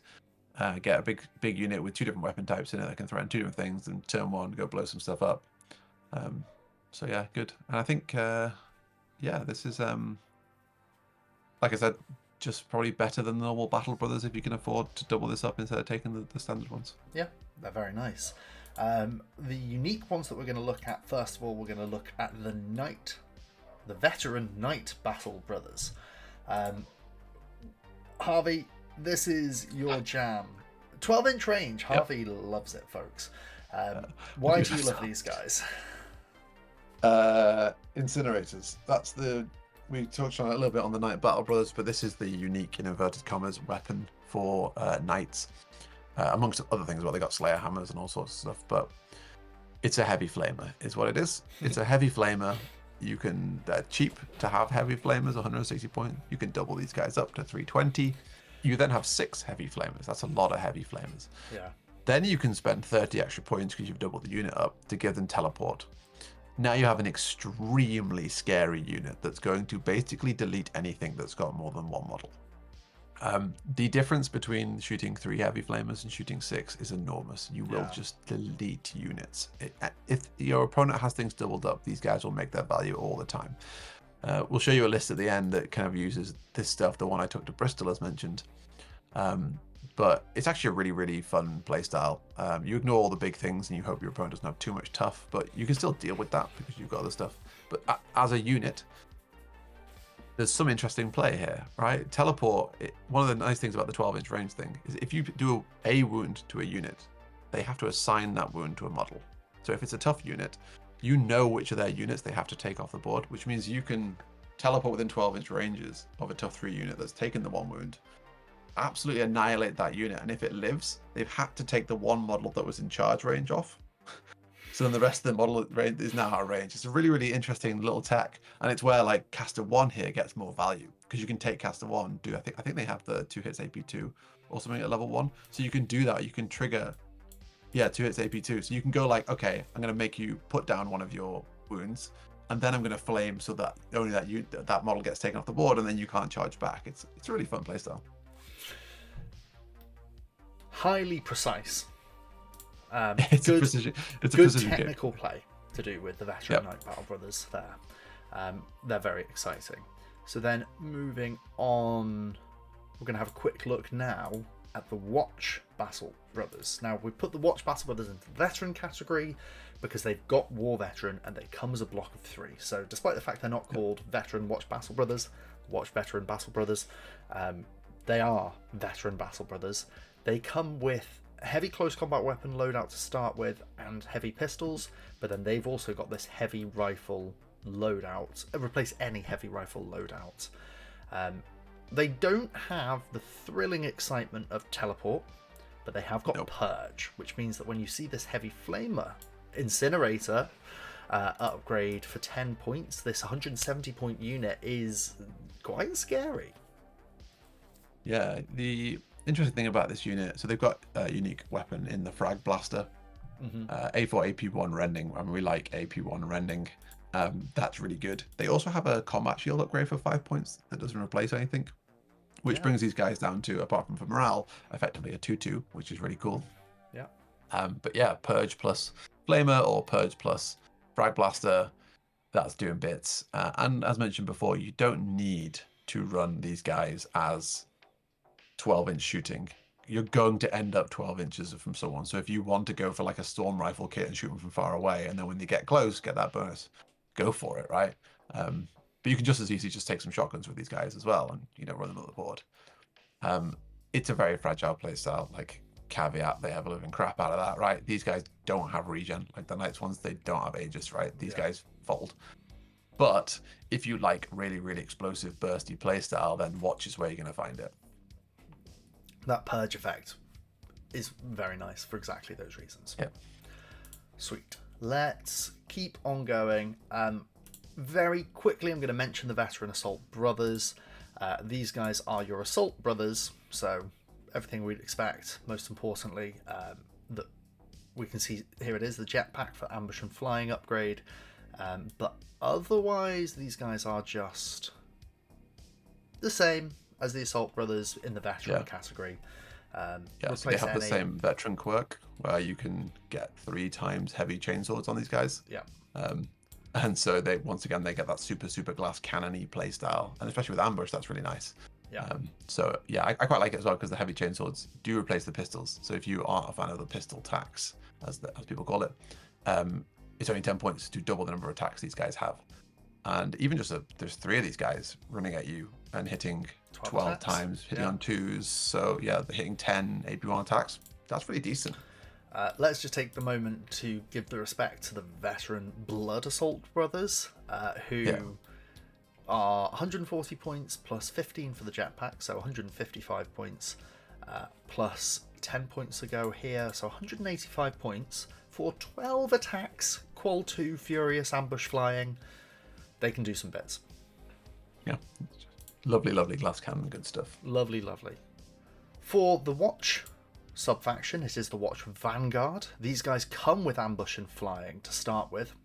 They come with that heavy close combat weapon loadout, which means that you can make these guys for quite a points effective line here. All dual NG claws with the Ambush Flying War Veteran baked in, which I really like. And as well, as Harvey said, you're replacing the pistols, so that hybrid tax that we've spoken about and touched on is really nicely trimmed here. And as you've said with the other Watch Battle Brothers, you've got upgrade all models with the shield wall. So for 175 points, you've got a pretty similar kit to what we've just seen with the Blood Brothers, with the change of you've got shield wall on these guys instead of Furious. Yeah, if you've ever played against a Dark Elf player who uses True Witches with their sword flails, this is that unit on steroids. It's got ambush instead of fast and dodge or whatever. This thing just comes down and it charges at you with 6 heavy energy hammers. It's the heavy flamer strategy, but with 1 extra AP, guys. Guys, it's got 1 extra AP. If you want to delete units, this is your unit for it. This is what I was saying about the Purge Brothers. This is what I was saying about the Watch Brothers being the I want to delete your units, but also take my models off the board and not paint much. This is it. This is the good stuff. This is where I'd go next if I was building an army. Very good. The Wolf Brothers have got a unique unit to touch on at this point. I adore this unit. I think it's one of my favourites. It's the Werewolf Brothers. They've got all of the wolfy goodness. They are 3/4s, but they're also fast.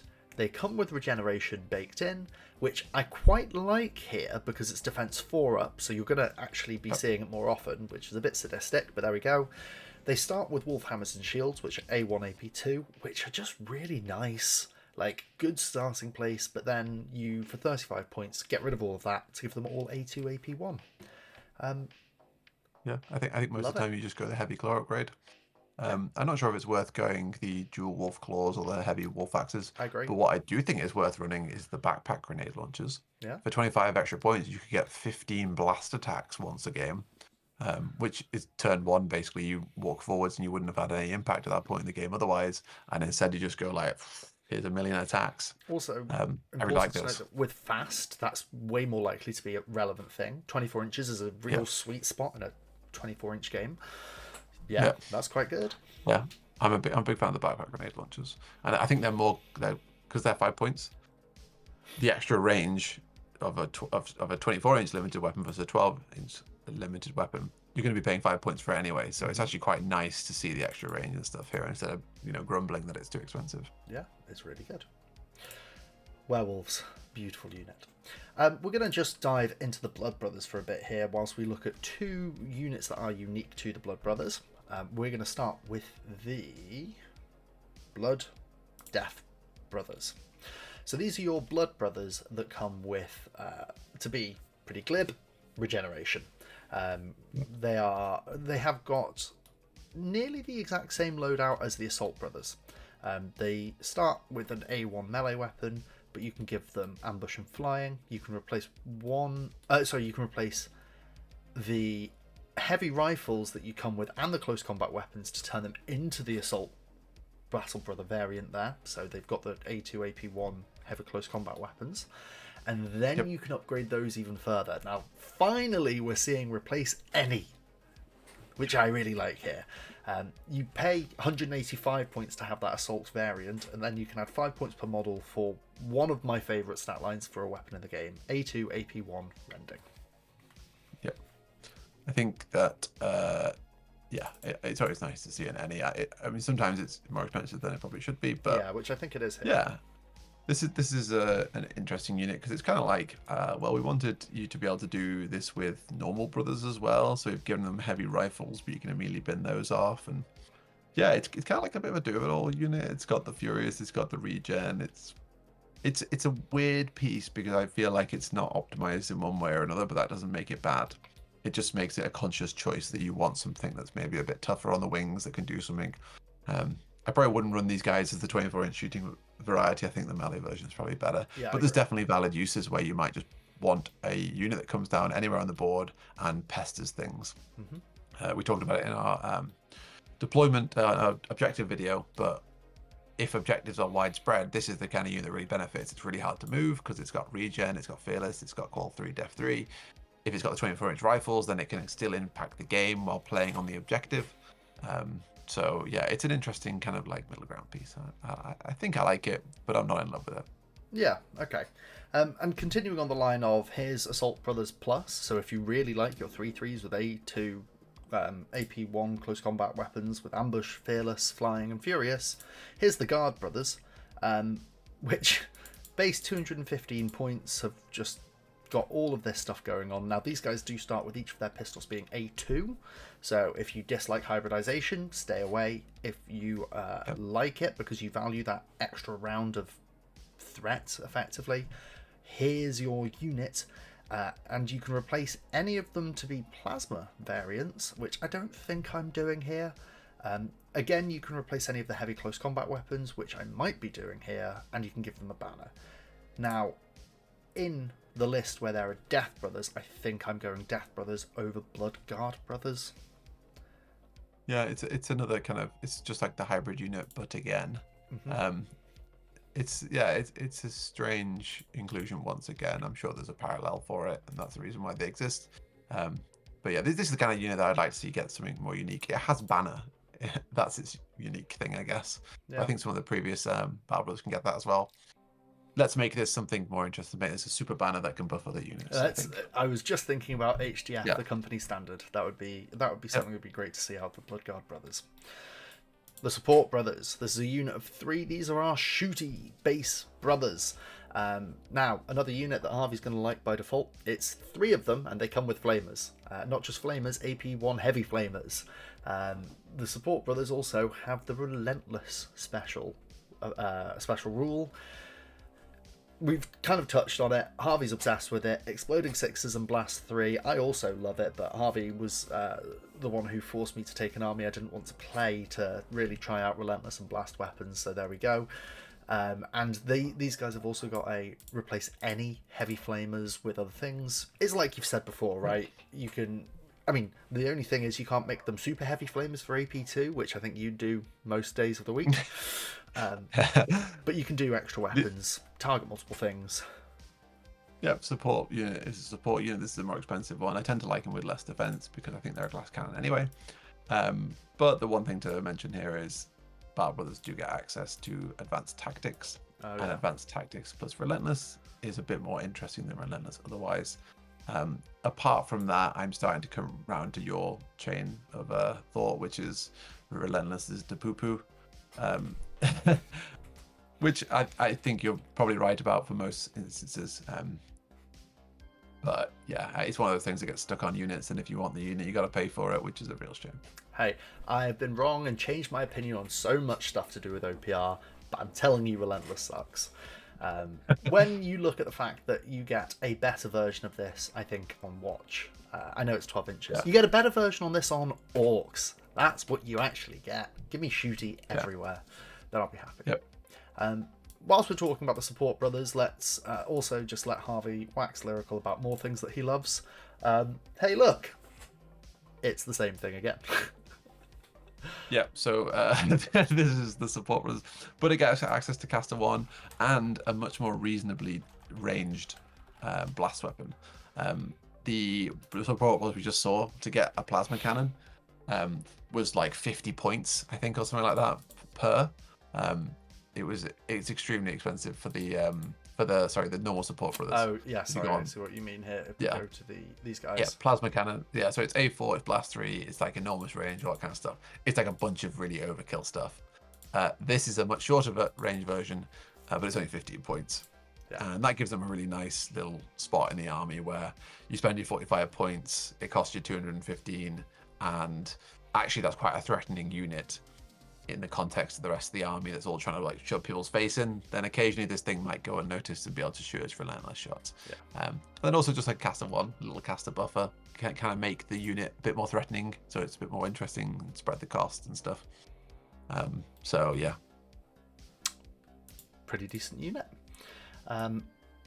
Let's go on to the points where Dave starts to get excited. When we see tough 3, it's the destroyers. Remember what we've said though, folks, they don't have defense 2, but they do come kitted out with shield wall. Now for the base destroyers, there's not huge amounts I think to talk about, because these guys are just mini master destroyers. They get A4 rending. I think when I'm taking destroyers, 200 points is a good start point, but I would like to see something extra going on. So when I see that I can ditch the close combat weapons and shields and get A4 rending for 30 points for everyone, I'm quite happy with that. Yeah, this is the dual energy clause strategy I mentioned before. I don't think you're ever running ranged destroyers. I think they're too expensive. I agree. One thing I do think actually could be quite good, and I think is a really valid use of destroyers, is the triple energy fist destroyer stack. Okay. For 75 points, 275 points is really not that bad for a unit that ambushes in with a bunch of A4 attacks. This thing's going to delete tough 6 models all day. Yeah. And you can just set it down on the target you want. So I think that is a nice use for it. Like ambush plus high AP is a nice thing, especially if it's melee, because it will delete tough 6 and it will force morale checks on tough 12 is basically what this does. So yeah, I think that is a valid use of it.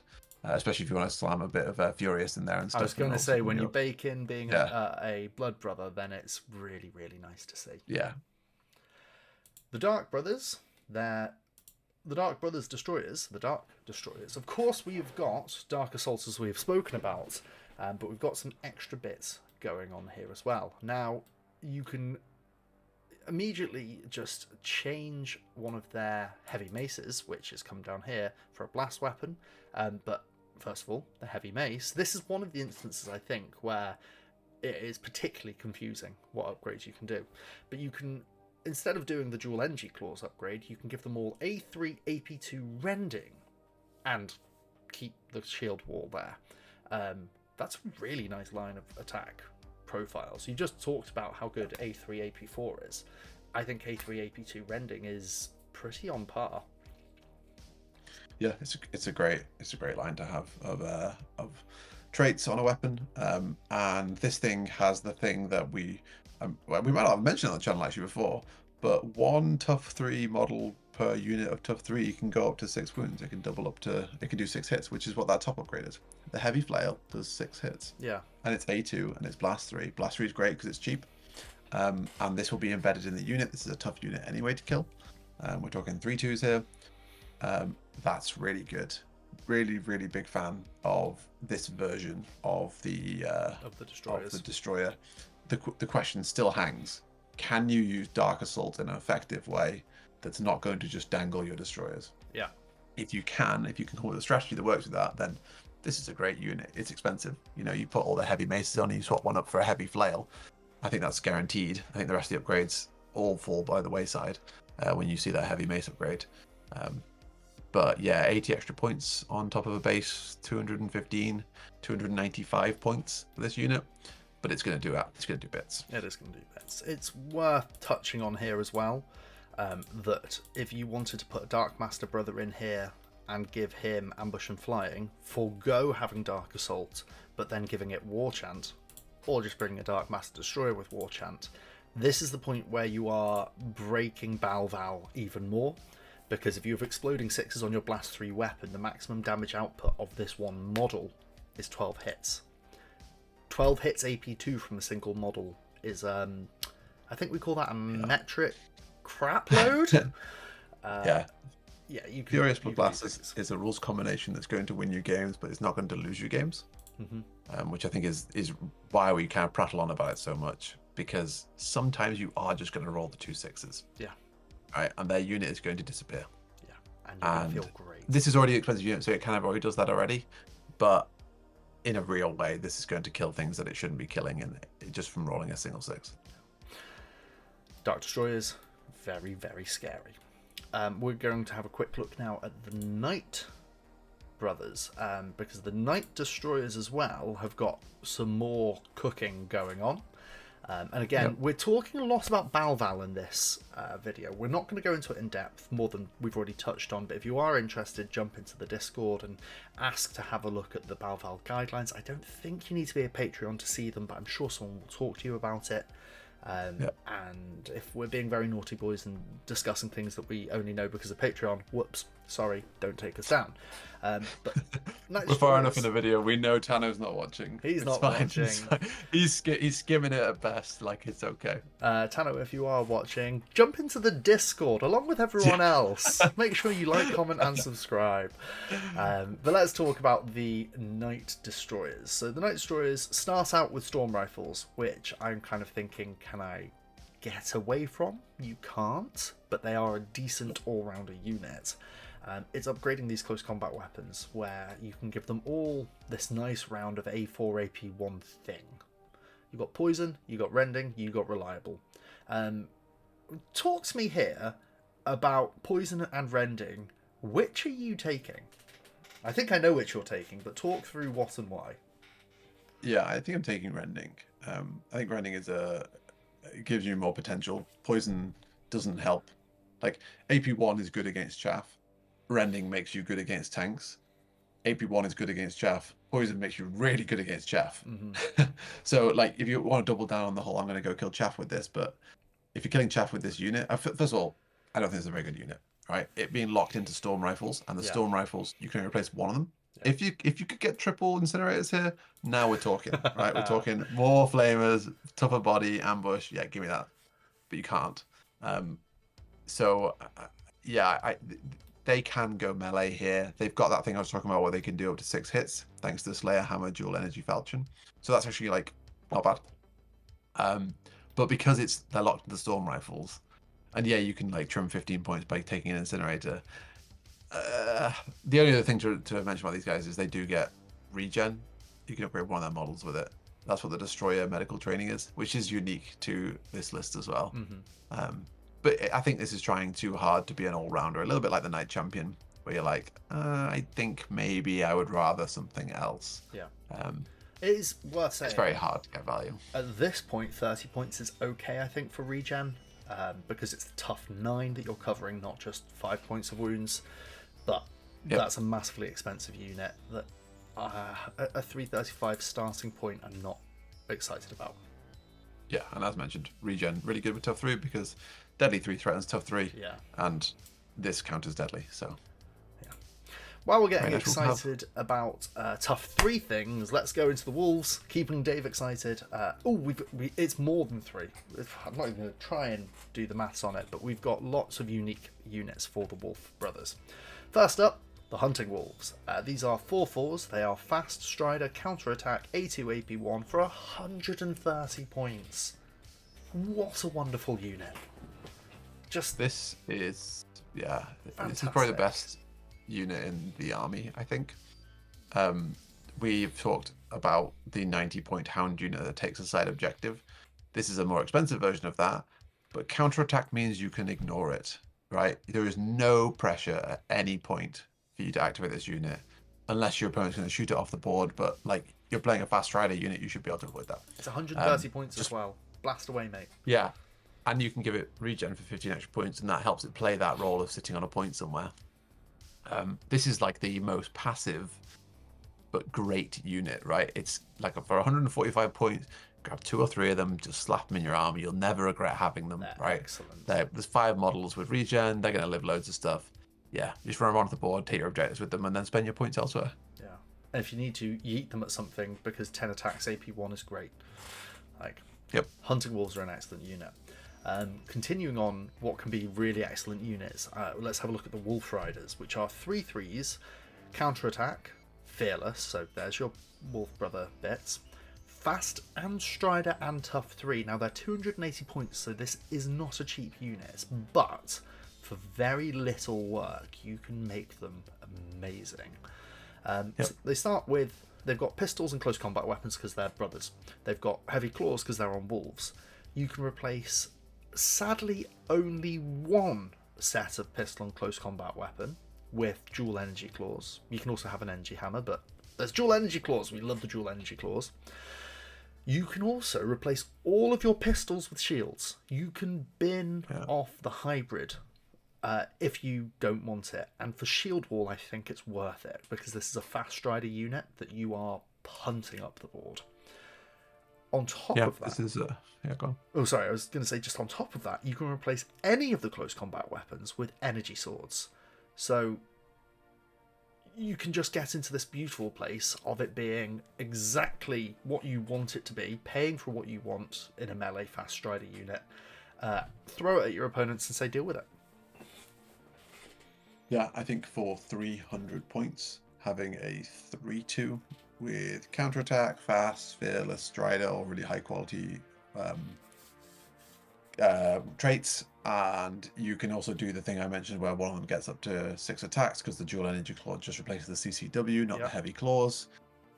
This is a great unit. 300 points, I think, is a reasonable price for it. Big fan of this guy. I think it's a really nice little unique unit to have, and kind of shows off what bikers could be. Yeah. if only bikers in this game made more sense. Yeah.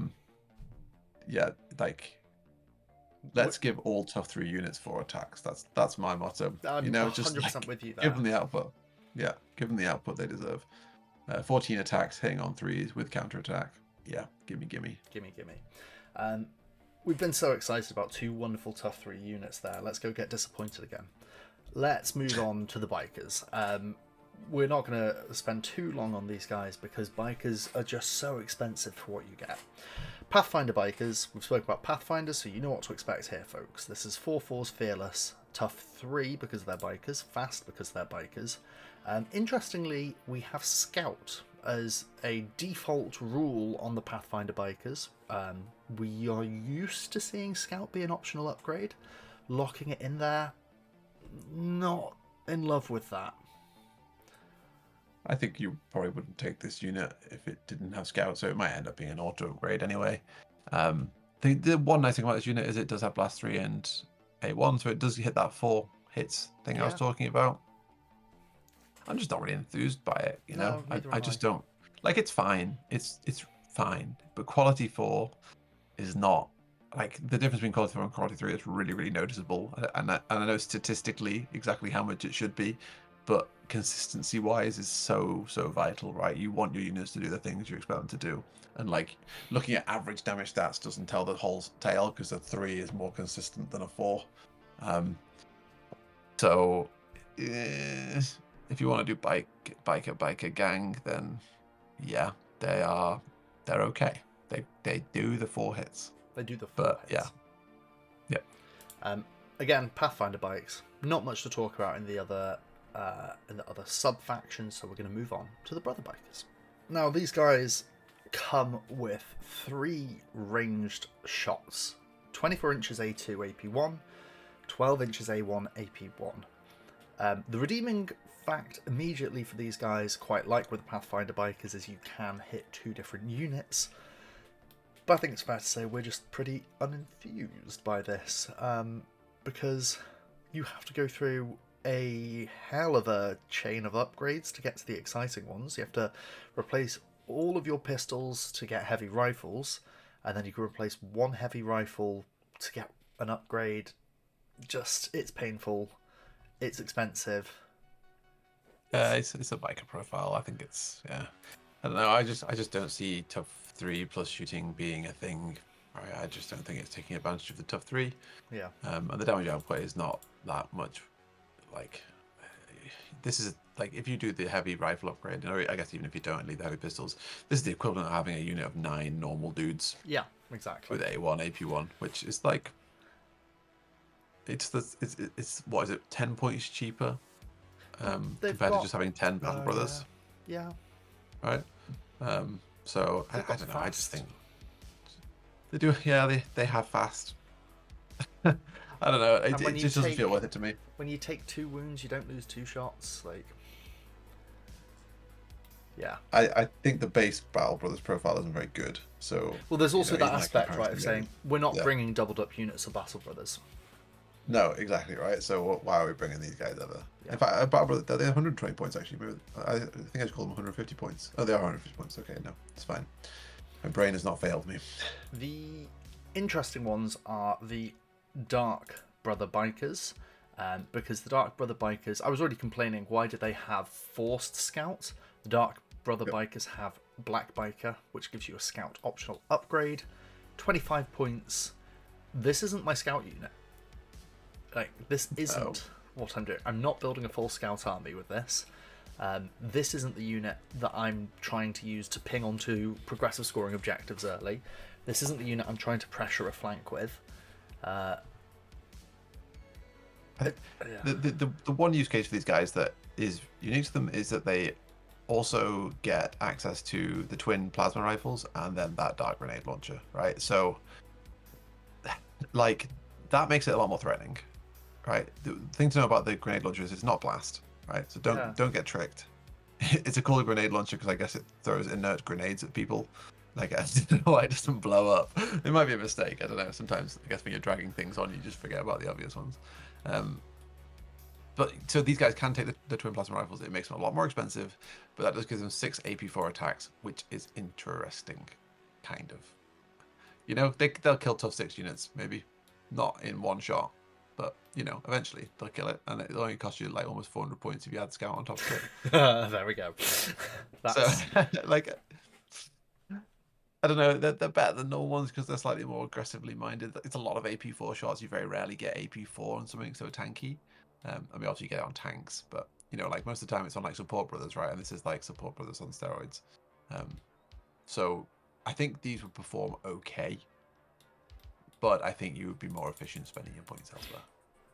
Moving on to the support bike. This is a single tough 6 unit, so can be quite interesting and exciting when you get cheaper units that can do a lot. It's a 3/3 with fast, fearless, tough 6, 175 points. This is interesting. Going through the weapons, it's got 3 weapons at range. It's got a twin heavy rifle, so A2, AP1. It's got a heavy pistol, 12-inch A1, AP1, and it's got a heavy flamer, 12-inch A1, AP1 blast, 3 in reliable. I kind of like this. I'm not biting your hand off for it, and the upgrades are unexciting. Yeah, it doesn't have much of an upgrade profile, unfortunately. I think, yeah, it doesn't have Strider, so it can't necessarily play the same game of, like, stay off the points and then go on the points at the end. It can, obviously, if the thing's not in difficult terrain, but it can have its whole game plan shut down by people placing it there. Yeah, they kind of, like, split profile. It wants to be within 12 inches, but it doesn't have, like, you know, like, it's paying the extra for the 24 inches. It's like not quite efficient enough for me to be excited by it, but I think it's a solid piece.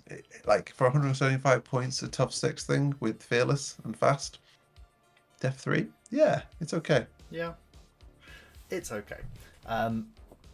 It's a biker unit. Again, we're gonna just it's another bike. Fast is nice. There's nothing unique in the other factions for it.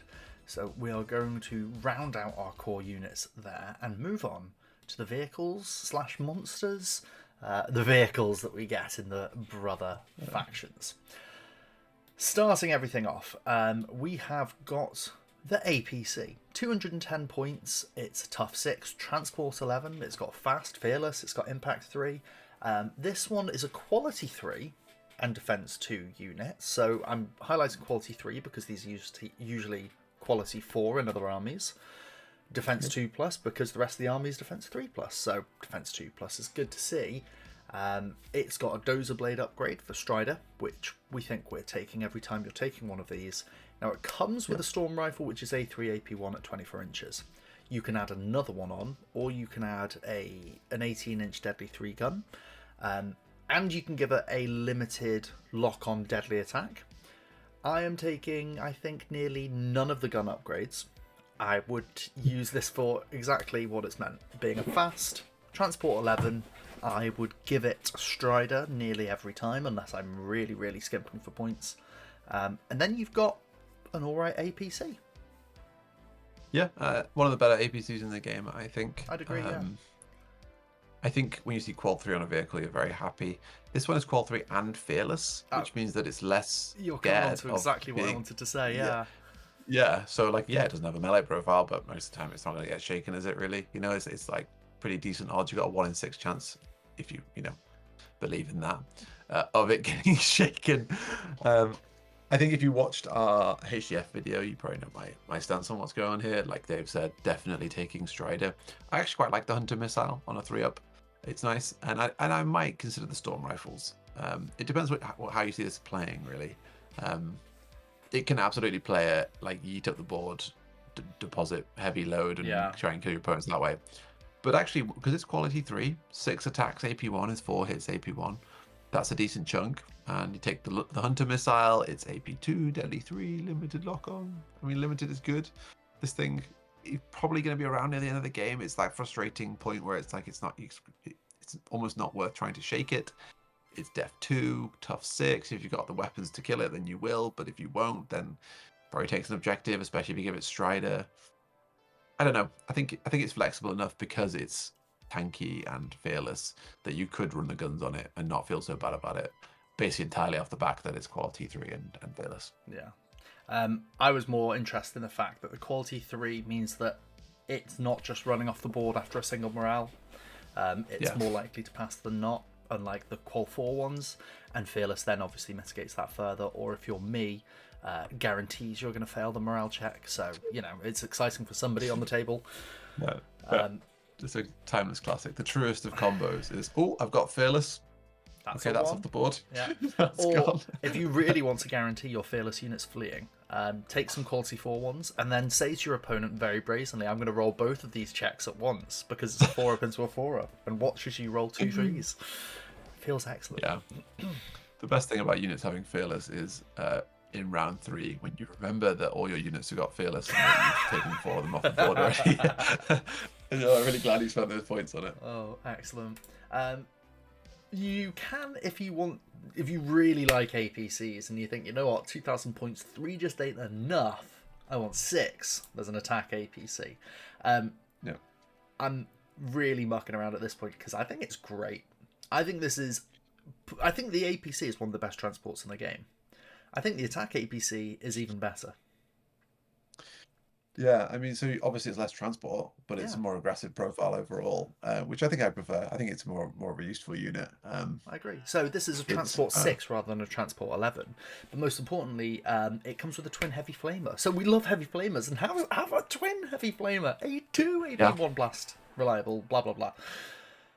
Yeah, and it can also go to 8 attacks, which is quite nice if you want it with the twin minigun. Yeah.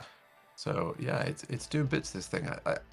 It functions more like a tank, I think, which is nice, right? Like it's more aggressive than the APC, but it still gets the Strider, still does the fast thing, yeah. And then Transport 6 is obviously less than Transport 11, but you're playing Battle Brothers, you're already quite elite. The chance of you wanting to stick 11 things in a transport is slimmer than just wanting to stick 5. So the only unit I'd really double up was the Pathfinders, and they got Scout. You were saying about the HDF game that we played. If you haven't gone and watched it, go do that. At the end of this video, comedy throughout. In that game, you put, 11 models in your transport because you had Transport 11, so it was good use. And I was looking at the Transport 11 on the APC and thinking, what the hell are we doing that's got that there? But this is why the attack APC is great, because that stress is removed, you're still doing it, you don't have to overcommit. It can feel very all eggs in one basket if you're going for loads of things in a Transport 11, right? It is one of the criticisms levelled at Transport. They are majoritively tough 6, there's a few tough 9s, unless you're orcs, but that's a video for another day. They do pop quite easily. And when they pop, everyone is shaken inside. So it can feel horrendous. I think that is a bit of an over criticism on Transport. I think it's better than people think. I don't think it's as good as some people would make out, but it is better than you think. And so having Transport 6 on a utility piece like this, that once you've delivered your guys, your opponent then is left with a really awkward decision of a less than valuable, not very threatening piece, but that still threatens objectives. So if they want to deal with it, they've got to chew through 6 defense 2 wounds, and then deal with the fact that you've got Qual 3 and Fearless. Yeah. It's this makes transport harder for your opponent to deal with, I think, and that's why I quite like the attack APC. This is a more threatening piece because of everything about it. The only thing to note about it that is maybe a point against transport is Battle Brothers don't have glass cannon units that need protecting in the same way. They're paying for their defense, right? So yeah, you stick a really expensive veteran unit in this and hope that it never dies. Go for it. But it's not the same as HDF, where you take Bikers, which are an extremely aggressive unit, you take Flamers, which have like Def 5 or something like that, and you just like use the Def 2 as a protection for it. But yes, it's still a decent piece. It's the way of putting your units in a fast unit and giving them a bit of protection as you get them there, fast and Strider. And this is the moment, I think, to touch on the faction differences, which is nothing for nobody other than the Blood Brothers. And I didn't know this until you mentioned it in the prep for this video. The Blood Battle Brothers vehicles are very fast. Yes. Which is a big difference. Big difference. When, for the basic maths, people at home, you'll have heard us say this, OPR is a 24-inch game. The base game is a 4-foot deep board. You each have 12 inches of deployment. There is 24 inches between you. If you talk, it is a very common question on the OPR Discord. If you talk to the people there and you say, help, I've only got a 3x3 board, what do we do? They just will suggest that you make it so there's 24 inches between your deployment zones. It's a 24-inch game. Blood Attack APC having very fast means that this model moves 20 inches, which is massive as it is. That is a monstrous difference. And then you transport 6, you deploy 6 inches outside of that. That is a 26-inch range for base to base to get your melee guys in. If you then put, say, a unit of heavy flamer friends in here, doubled up, that is huge reach. You've got such incredible reach round one, out the gates, for 15 points extra on your base Blood APC. That is great. Nice seeing the Dozer Blade hasn't got more expensive, which is, in my view, a calculator oversight that your Strider doesn't get more expensive when your speed increases, but ho-hum, enjoy it, abuse it. I know that at a recent event I was at in Cheltenham, one other excellent player, big up Paddy, was playing, I think it was Prime Brothers, because he was yeeting tough 3 guys with swords into melee and having a great time with it, because he could do exactly that. You can have a 26-inch range round one with Strider. Beautiful. Yeah, it's good stuff. I think, and interesting enough here, I mean, Dark does get Grim on these guys, but I think that's actually a downgrade in a weird way, because actually losing such valuable wounds like Def 2 stuff is actually probably worse, right? Like, because you're just doing the 1-3 up then. And sure, like you might occasionally fail the 2 up, the 3 up into the Fearless thing, but I actually think it's probably just worse having Grim. I think completely it is. Extremely niche example of where Undead might be worse. Really with you. If you shoot at an APC and it fails its morale, it's shaken, but the units inside still get out unscathed. If you shoot a Dark APC, make it lose its morale check, and then it fluffs its Grim rolls, it still explodes. Everyone's shaken. They're taking dangerous terrain. It's a good thing these guys have got Dark Assault, because you don't want to put them in their tanks. Let's have a look at another unit which Harvey loves. This is the Drop Pod. This is another tough 6 transport. It's a 3-2. It's got Fearless. Now the Drop Pod launches itself from the stratosphere, sticks in place, and guys get out of it. It has Ambush and it has Immobile. What a hilarious combination that can be to go with its Transport 11. It comes with one 18-inch A1 AP nothing Blast 6 attack, and it can replace that for a 24-inch A6 AP1 Storm rifle for 55 points, which I don't care about, because I just think it's hilarious having a 155-point Ambush Transport. Yeah, so this is your like cheapest chips APC, because actually it's probably just worse than the APC. The APC can get to most places on the board that you need to get to with transport. It doesn't have to come in on round 2. It can contest objectives on round 1 and round 2. But there is something to be said about the drop pod, because it's just as tough and immovable as the APC. And if you can put it on a point, which is a huge if, but if you can put it on a point, it's going to get value from sitting on that point. The only problem you have is if your opponent stops you from ambushing onto the point. Now, if this thing could deploy within 1 inch, ooh, now we'd be talking, right? Which also, just like, why is a drop pod deploying 9 inches away? Like, I get it for other things, like you see it sneaking up, right? Nobody fucking sees a drop pod coming. Then what they're gonna do? This is like, they've got like those sticks they have at airports. Right? They're just like making the drop pod land slightly further back. Why are the enemy Battle Brothers all running in with little green flags strapped to their backpacks, Captain? The drop pods. This is one of the units that I think that burrow rule would thematically make the most sense on, because it's a big steel cage being launched from space. If it lands near an enemy, it's going to hurt them. So why do you care? Use your dudes as your ammo, launch it down, land it within 1 inch, make it explode. That's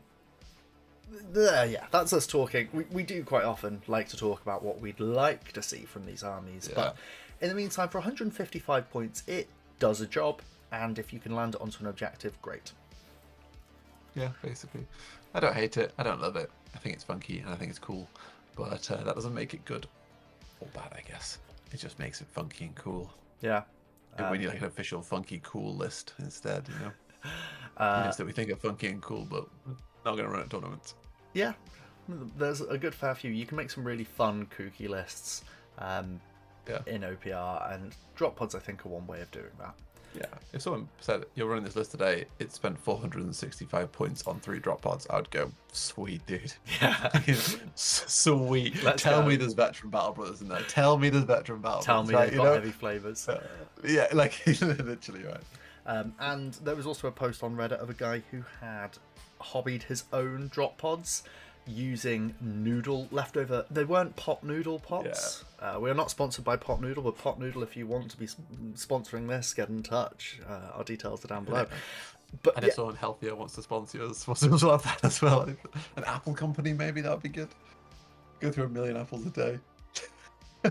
I don't have a pun about that, so I can't help. Sorry. No, sorry. But he used the noodle cup with some other cool bits, and then painted it like rusty to go with the theme of his army to make drop pods, and it was such beautiful, embodying the spirit of OPR's miniature agnosticism by having that in. It was excellent, and so I hope that guy brings drop pods to all of his games. Yeah, you mentioned that. I'd quite like to see someone build a whole like reuse, reduce, recycle themed OPR thing where it's all just stuff that's come out of the recycling, you know, like just like bits and bobs that you somehow turn into units. That would be super fun. Because I mean, obviously, resin's not great for the planet, but it'd be cool to see some recyclable minis. I mean, there is the paper range. True. This seems like a challenge for War Boss Fitz. So Fitz, if you're this deep into the video, call me with your ideas and then make a video and then give Harvey credit, you know. Let's move on to the battle tanks. These are pretty much what you'd expect and hope to see out of a battle tank. For 495 points, you've got a 3-2 fast fearless. It's tough 12. Which we're quite used to seeing in our tanks, which means that it's going to be Impact 6. It comes with a big thing on top and some things on the side. The big thing on the top is A4, AP2 lock-on. The things on the side are A6, AP1. I say things, it is one of them, so it's only one round of A6, AP1. They're all 30-inch range, so it's good range. You can give it Strider, as we've commented on, which we like for tanks, and then guns. You can give it big guns. What are you looking at when you're looking at the upgrades for the battle tank? I'm looking at AP2, and I'm being happy about that with the rapid autocannon. I don't care about the spear. I don't really care about the twin laser cannon. I don't really care about the wind missile launcher. I don't really care about the demolition cannon. They all have something about it I don't like. I don't like Blast 6. I don't like Deadly 3. I don't like Deadly 6. The only thing to write home about the spear missile is it kills planes because it's a lock-on as well. I would have liked to have seen AP4 there. 30-inch range is great if you're trying to kill planes. The question is, are you really going to be killing planes with a 520-point unit? Who wins there? Yeah. Who wins the day, actually, right, if the plane did that? Also, you're playing Brothers, so you're likely going to have less activations, so they can just play around it. The interesting things about this is the same stuff that we talked about in HDF. Strider, Dozer Blade, good. Limited locked on is good. The same rules about the APC apply here. 3 up into Fearless makes this a tank you're a little bit less worried about moving forwards. And it's so therefore, it's such a shame that all of its guns are at least 24-inch range. Yeah. Because it's finally a tank that can go forwards, and all of a sudden we're just overpaying Massively. for all our guns. Yeah. Yeah. No flamers on this. No nothing. It's all like stand at the back. I think it's too expensive. I completely agree. I'm thinking about this so much. You said something to me a while ago, which is so true. Why the hell can a tank be charged by damn near anything and then it flees after a single wound? This is the instance where I'd love to see that Impact 6 requirement come off of vehicles and just give it fear instead. Yeah. It's so expensive for something that just runs away. I mean, traditionally, games do like damage thresholds for this kind of thing. I'd like to see that. I'd like to see if you are charged in melee and you don't take a version of fear that means you can't win combat. So you deduct that amount of wounds from your opponent, right? So let's say they did 3 wounds. You've got, I can't think of a word because protected's taken and heavy shield is taken. Reinforced 3, right? You have reinforced plated 3. You don't lose that combat, it's a draw. I'd like to see that on tanks because I think the whole charging them with something and them losing 1 wound and then failing a 4-up and being stunned for a whole round, and that's like a 500-point unit. Yeah, it just sucks, really. Yeah, I completely agree. Sorry, Battle Tank, you are too expensive. We're just going to touch onto the things that we'd love to see, which shockingly is in the Blood list. We love the Blood list. The Blood Battle Tank, first of all, it's very fast. Which we really like. It does make it more expensive, but what was the one thing that Harvey said he wanted to see? It's flamers. Hello! We have got 18-inch A2 AP1 Blast 3 reliable flamers here, and it makes it cheaper to take as well. And then you can also get rid of more guns to get more flamers, another twin heavy flamer. And importantly, it's a twin flamer cannon and a twin heavy flamer, so they can shoot at different targets. Yep, that's very important. And you still get Strider at the bottom, I believe. Strider at the bottom. bottom. Strider, you still get your limited lock on. You take those, and then you can also just throw a Storm Rifle in there. You've saved 45 points anyway by getting rid of the other one. Now you have 3 different weapons, decent profiles. This is a much better tank, and it's very fast, so that those flamers are threatening at 22 inches, which is very... Oh, and the 18-inch one's even further, right? Yeah. This is a much scarier piece. It's still very expensive. It's still very ignorable. But I think it's much less ignorable than the other tank, so probably the best tank in the range. Yeah, 480 points if you take that loadout before the Storm Rifle and Hunter Missile. It is better, but there's ultimately a tough 12 A4 AP1 Blast 3 thing.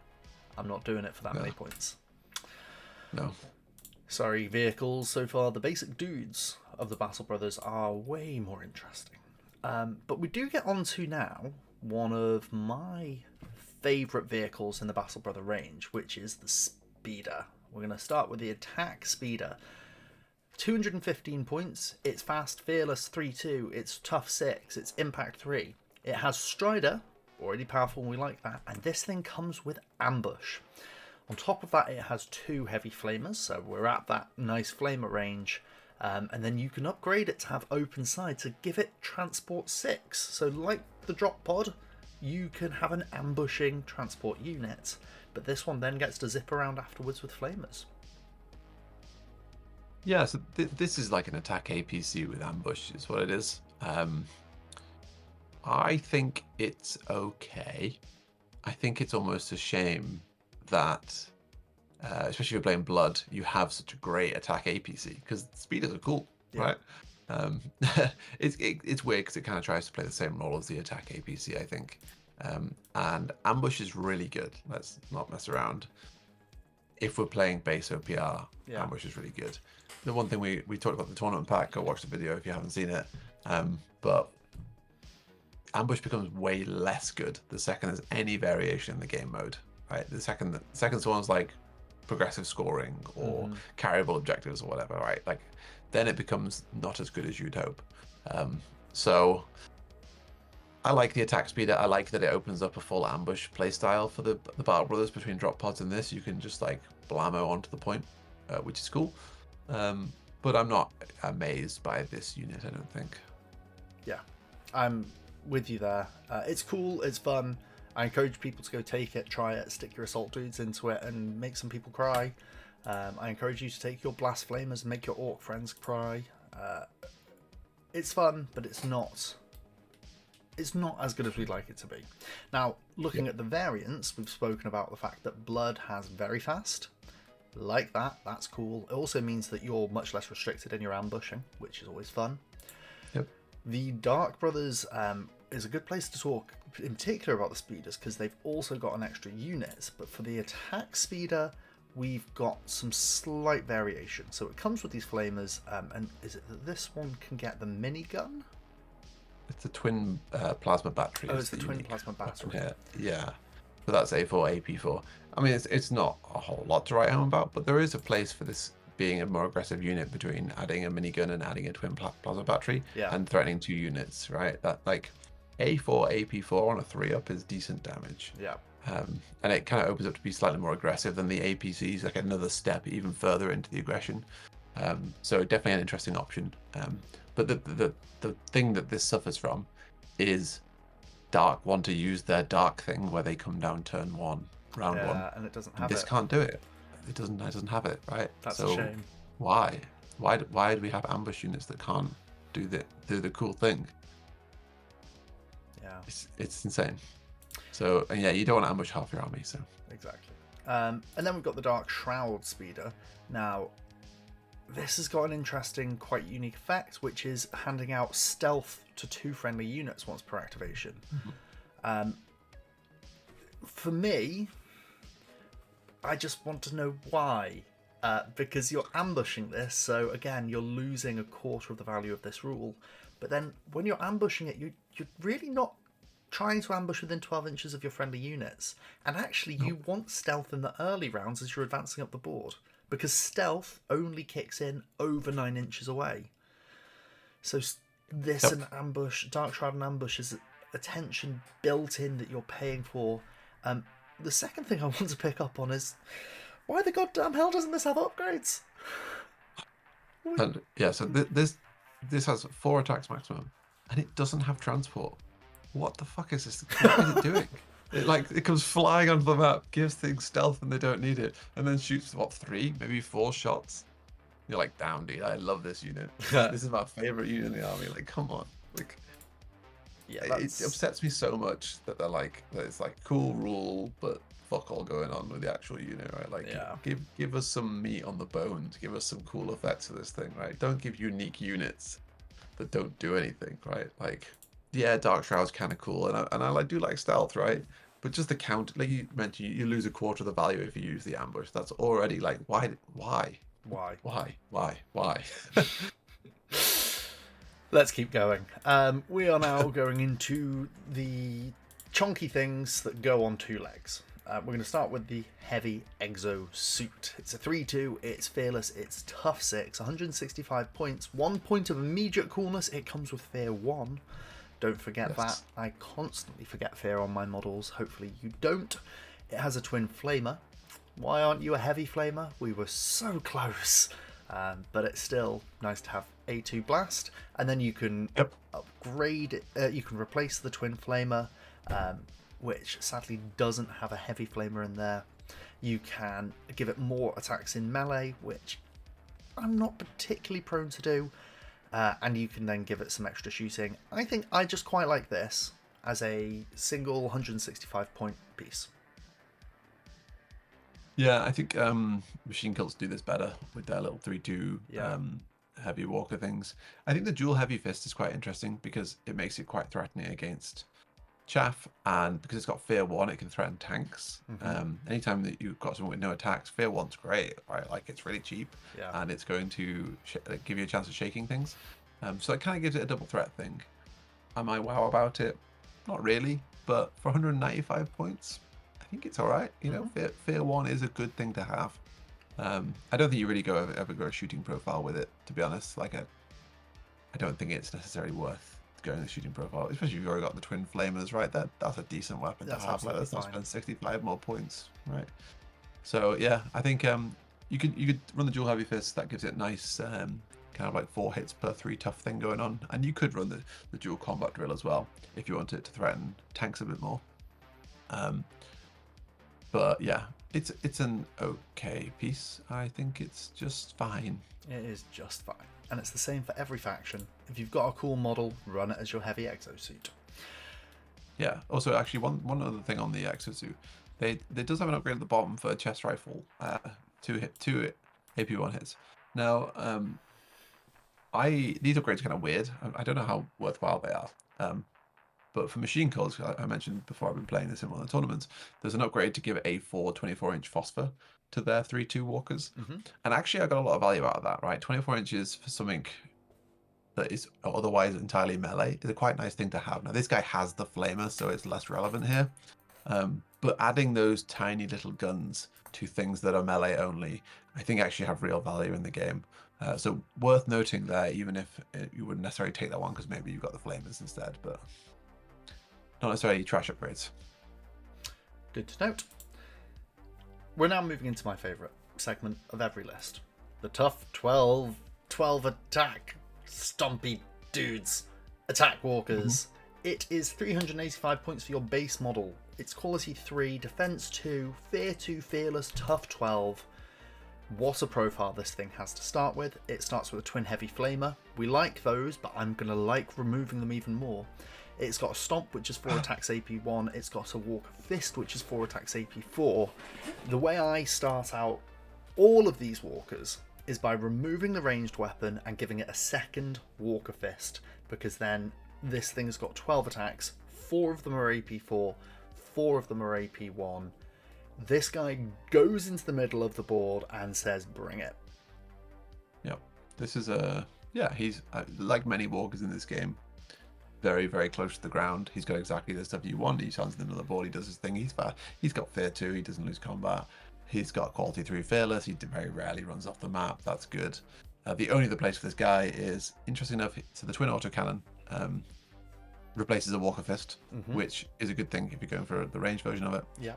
And the heavy machine gun, which is its equivalent but shorter range in the upgrades, is A6 AP2. So this thing can threaten 2 units because of that twin autocannon upgrade, which is a thing that attack walkers can't always do. Yep. So that does make it good that you can do that.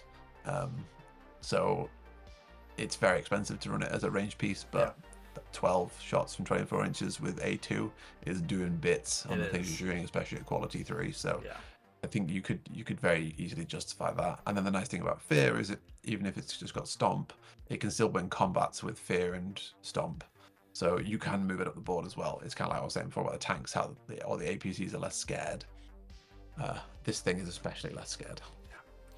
So, talking about my favourite unit, let's talk about my favourite sub-factions. We have the Blood Attack Walker to start with. Now, this guy can replace any Walker Fist with an A6 AP1 Rending upgrade. Hello. This is fantastic.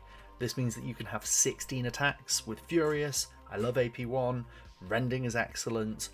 Holy cow. What an amazing piece. And then you can give it Caster too.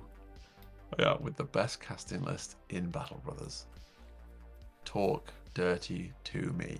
This is the best walker in the game. Seriously considering just changing my UK Games Expo list to have one of these. It's got to be. It's got to be the best. Like, come on. Like, this is so good. And this thing costs less than that stupid battle tank as well. Yeah, right? Like, you know, we've got advanced tactics in the list as well. So this thing doesn't have fast and it doesn't have strider, which obviously means it's easy to kite. But advanced tactics does a lot to solve that problem. Yeah. So, yeah, I mean, this is great. This is super great. We love these. Love the Blood Attack Walker. There is also the Wolf Attack Walker, which, where are you, my friend? Come here. Now, you can do similar things with this of getting rid of the ranged attacks, which you want when you've got counter attack. just be aware that when you're building this thing, there is, I think, currently at the time of recording, a bit of a glitch in Army Forge that you can end up replacing things too many times and spending more points and getting too few attacks. But if you kit it out correctly, you can just start by having a wonderful situation where you get rid of the heavy flamers for more Walker Claws. And then you've also got a nice range of profiles. You've got A4 AP1, A4 AP1 Rending, A4 AP4. You can, instead of having that Rending profile, you can have just more AP4. And then when you've got that, instead you could get an axe and a shield. And I know the mini this is based off of. It's cool. But A2, AP2, Deadly 3 on my Walker's not what I'm here for. No, the only interesting area is, yeah, it does get protected. So it ends up being, you know, the Def 1 thing, which is, you know, it's okay, so it's interesting enough. It's a walk into the middle of the board. I've got counterattack. I never activate this thing because if you charge it, then I'm going to attack you first. But Deadly's not the best profile, but it does have fear. So of all the places where Deadly to be good, it's a unit with fear because it can still win combats against things that are slightly more hoardy. So I don't hate this. I think, unfortunately, for the old Wolf Attack Walker, it looks like a little baby bitch next to the Blood one. Yeah, it really does. The Blood one is just is something else. Yeah. Yeah. There is also a veteran walker in all of these lists. Just tons of upgrades. There's really not too much more to say about these. And then it is at that point when you've got the veteran walker that the Watch Brothers have got one. This is one where you are thinking more about the ranged attack upgrades. Because this guy's got Purge. So. But he is expensive with War Veteran. 160 points, 125 points for this A6 AP2 upgrade the first time, 165 points the second time for that 36-inch range. Expensive. It's so expensive, and that is really where Watch starts to hurt so much. But it is there for you Watch Brother players. Yep. The only other thing to mention about veteran walkers in general is if you are an absolute fucking legend and you wanted to run a 4th Blood Walker, this gives you the option of doing it because of the veteran one. So yeah, you can just run 4 walkers and that can be your whole army if you want to do it because they cost less than 500 points. So there you go. If you're looking for a hot new Blood army, 4 times these, 4 casters, 4 caster 2s. Does it lose to things? I don't know if it does. Impossible to look lose at you, with such amazing stats. Look at you considering running it for UKG. I can see it in a flash then. 1,500 points, you get 3 of these bad boys. They just stomp onto the map, casted 2. Stomp you everyone. Buy a couple of cheap. You could probably get 1 Pathfinder with advanced tactics.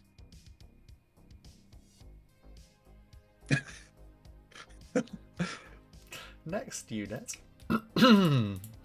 I don't even know where to go. I'm too excited. There is an artillery gun loaded out. We've spoken about these in other armies, and we don't love them. It's very expensive. 365 points for a 3-2. It is fearless, tough 6. It's slow. It's entrenched. Interestingly, it comes with repair, but we've already spoken about repair, and we don't like repair. No. But one thing... this thing's really, really hard to move. Yeah. And at least it's not immobile. So it's hard to move both for the player controlling it and for the person on the other side. And the heavy thunder cannon does bits. It is indirect. It does have 30-inch range. It is A2. It is blast 3. It's all the right things. And this is only tough 6, so it's cheaper there. So is this good or is this bad? I think it's bad. I think it's bad. But if you're looking for something kind of fun and explosive, you can go play Watch. There we go. The artillery gun, we're just gonna keep on skipping through. It's worth noting if artillerist, I think that's what it's called, from fantasy, where they let you shoot artillery or things that have got entrenched. If that was in the game, this thing would be cracked. It would, because you'd just get 2 Pathfinders that just get you to fire twice more. So if you're ever playing a cross-faction tournament that lets you combine fantasy and non-fantasy, you know where to look. It'd be filthy. Let's move on to... we're going to go to the aircraft first before we come to the fattest fatties in the form of the tanks.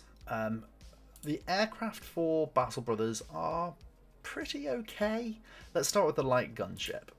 There is some interesting things to say about the gunships, actually. So the light gunship base is 305 points, 3-2, fearless, tough 6, aircraft. Nice things there. The base profile has a minigun, 24-inch, 4 attacks AP1, and a twin Typhoon missile, which is just AP2 and lock-on. So we have a bit of inter-aircraft gameplay going on here. You can upgrade it with more guns, which are expensive, but okay. And you can replace the lock-on with more guns. I don't think I'm changing it too much from its base profile. Having 4 AP1 shots and 4 AP2 shots is nice. Yeah, I think it's okay. It's quite expensive for a gunship. Yeah. Because it's got fearless, which I don't think aircraft very often need. No, I agree. It's not quite aggressive enough for where I'd like to see it. Like the 10 attack mark is a nice mark to be at for the tough 6 aircraft, and you can get it there for 5 extra points. Yeah. I think whenever I see lock on, I think that should just be AP4. Like it should be AP4 on lock on, because if you're trying to threaten planes, I don't think that kills planes fast enough. Even if you take the storm cannon, which at that point you're getting like very expensive. Yeah. You're shooting 6 shots, you're hitting 4 of them, they're saving 2 of them. It's going to take you 3 rounds to kill their plane. At which point that plane's got its value. It's got its value, and you're not capturing objectives, it's not capturing objectives. So what, right? I played a game recently in that tournament where my opponent had a Havoc Dragon and I had a Machine Cult's Bomber, which I think is like 205 points for 10 shots. And we just like destroyed each other's armies with each aircraft. We just ignored them, right? We were like, this is absolutely decimating everything about our armies, but can we be fuck shooting these things? No, we cannot. They're bloody unkillable. Yeah. Right, so yeah, if you're gonna go do the anti-aircraft thing, give us AP4. Calling you out, OPA. Let's have a quick chat about He's not here. He's not here. Let's have a chat about the variants. There is a unique weapon on the Night Brother light gunship, which is it this twin hammer missile? It's the twin hammer missile, yeah. So this is an anti-aircraft piece. It's AP3. It's deadly 3. It's got A2. It's got lock-on. That can kill an aircraft. Much more appropriate than the other lock-on guns. So yeah, if you wanted an anti-aircraft aircraft for 405 points, you go on there because you take this. Oh, well, actually, a bit more than that, 460 because you probably want the other lock-on as well to kill aircraft. Yeah. But to be fair, you're likely to kill it in a single turn, which is good. That is good. But yeah, just don't do that really. And just ignore the aircraft. Don't try and kill aircraft unless you've got AP4 lock on. Yeah, I think the aircraft for Battle Brothers is something that we're just kind of avoiding. They're very expensive and don't do what other aircraft do as well. Yeah, if aircraft need to be like low to the ground or transport. That's what you want. If you want to play aircraft, find the transports or go play the High Elf Fleets one because it's bloody amazing. Yeah, exactly. That's a good aircraft. The heavy gunship comes with Transport 11 and it's Tough 9, so this thing's sticking around for a bit longer. Fearless might actually be relevant on this one, for example. And it's got a crap ton of guns, but it's 570 points base. You can make its guns shootier and more shooty, upgradey. The heavy gunship is interesting because it is a heavy gunship and you can put dudes in it. And transport plus aircraft means that your guys who are in the transport have the ability to drop out round 1. So, sorry, Dark Brothers with Dark Assault, this does it better. Yeah, this is a very, very expensive for what it's doing. The twin plasma cannon's a nice upgrade though. I can't quite figure out why it's so much cheaper. I know it does 2 less hits, but it's 3 more AP and longer range. But yeah, for only 40 points more, that seems like a good upgrade. This is a set piece kind of thing. I think it's too expensive to properly actually run in games. It's going to absolutely annihilate your opponent, but is it going to annihilate probably the 610 points you want from it?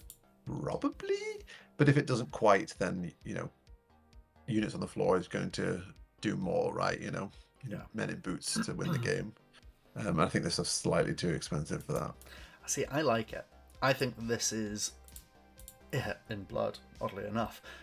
In Blood, the way that you play this as a 610 point unit is to drop a unit of, like a couple of unit maybe of Death Brothers or something that you want to get there without paying for their upgrades. Yeah. And then at the same time, you are just unloading so much damage out of the sky with such a range of profiles. Like Deadly 3 is the worst part of this, but there'll be something that you can attack with it. If there isn't, because we're talking about 2k points, but it would be very unlikely there isn't a target for that storm missile somewhere on the board. Yeah, 36-inch range is going to be able to shoot it, Yeah, and that's also another point, right? Everything's 24-inch range. You're going to have things to hit. So I think the heavy gunship is nice. If only it wasn't completely overshadowed by your boys in the Watch. Here they are, coming in with a more efficient unit. Yeah, this is so nice. All they've done is taken some guns off it. They've just like unloaded some guns and gone like, nice lad. But what they have done is they've put Purge on it, and then you can give it Blast. So this thing is less aggressive than the one, but it has Purge, and it has so Purge Blast combo, very good for winning the game. It has Transport 11. It's just cheaper. So I think this is a more interesting piece than the other one. I think if you're taking the Watch Death Star Gunship, also name win. Yeah, huge win. Friggin' awesome. But if you're taking this, you put the cluster bomb upgrade on it, because at 6 inches A2 plus 3, you can probably get 4 shots off with this, right? And then with Purge, your 6s are exploding, and then that's Blast. You're in an excellent spot here. And if you spend a round moving more optimally, then you just don't fire it once. Oh well, it's a 25-point upgrade. It's really nice. The only problem with this is it's in the watch list.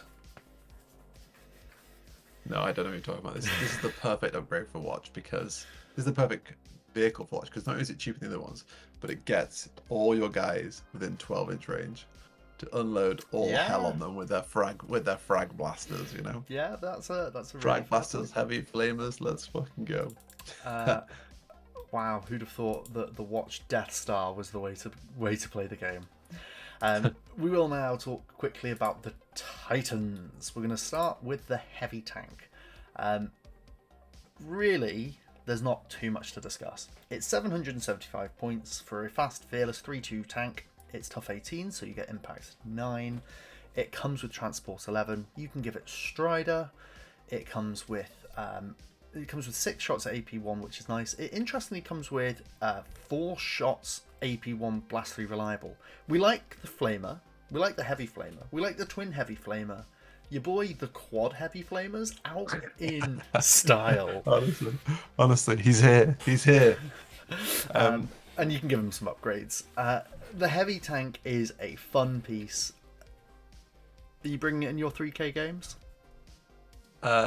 It's got Transport 11 as well, so I you know what? Tanks aren't very good, and tough 18, maybe in a 3K game, tough 18 makes more sense, because people might actually try and kill these things because they have more options. In a normal game, which you can't include this in because it's too expensive. Actually, can you? No, you can't, right? It's exactly 700 points, is it, that you can bring? Yeah, 700 points. In a normal game, let's say you could include it, tough 18 is too much. You're spending too much on it. It's never going to die anyway. It's already ridiculously tanky, right? Like, tough 15 is too much. Tough 12 is only just killable, really. Half the time it's not worth investing into killing a tough 12 unit. Especially because they're not actually that high damage output. Yeah. This thing kind of moses on up the board. It flames stuff and shoots stuff on the same turn, and it has the whole Strider run onto a point thing. I don't hate it. But yeah, you're probably better off just bringing more APCs, I guess. Depends how heavily saturated your meta is with Deadly. Yeah. Because obviously APCs become more easy to threaten if you've got 3k points. Now, to round out the review, we're going to go to another Titan, which is unique. It's the Knights Nemesis Walker. Whew, baby. We have a 3-2. We have Fear 3. That's what we want on our vehicles. We have Aegis, Tough 18. This thing has Ambush and it has Caster 2. It gets better. I just lament that it doesn't have a +1 caster upgrade. What did we like in the Knights? We liked our incinerators.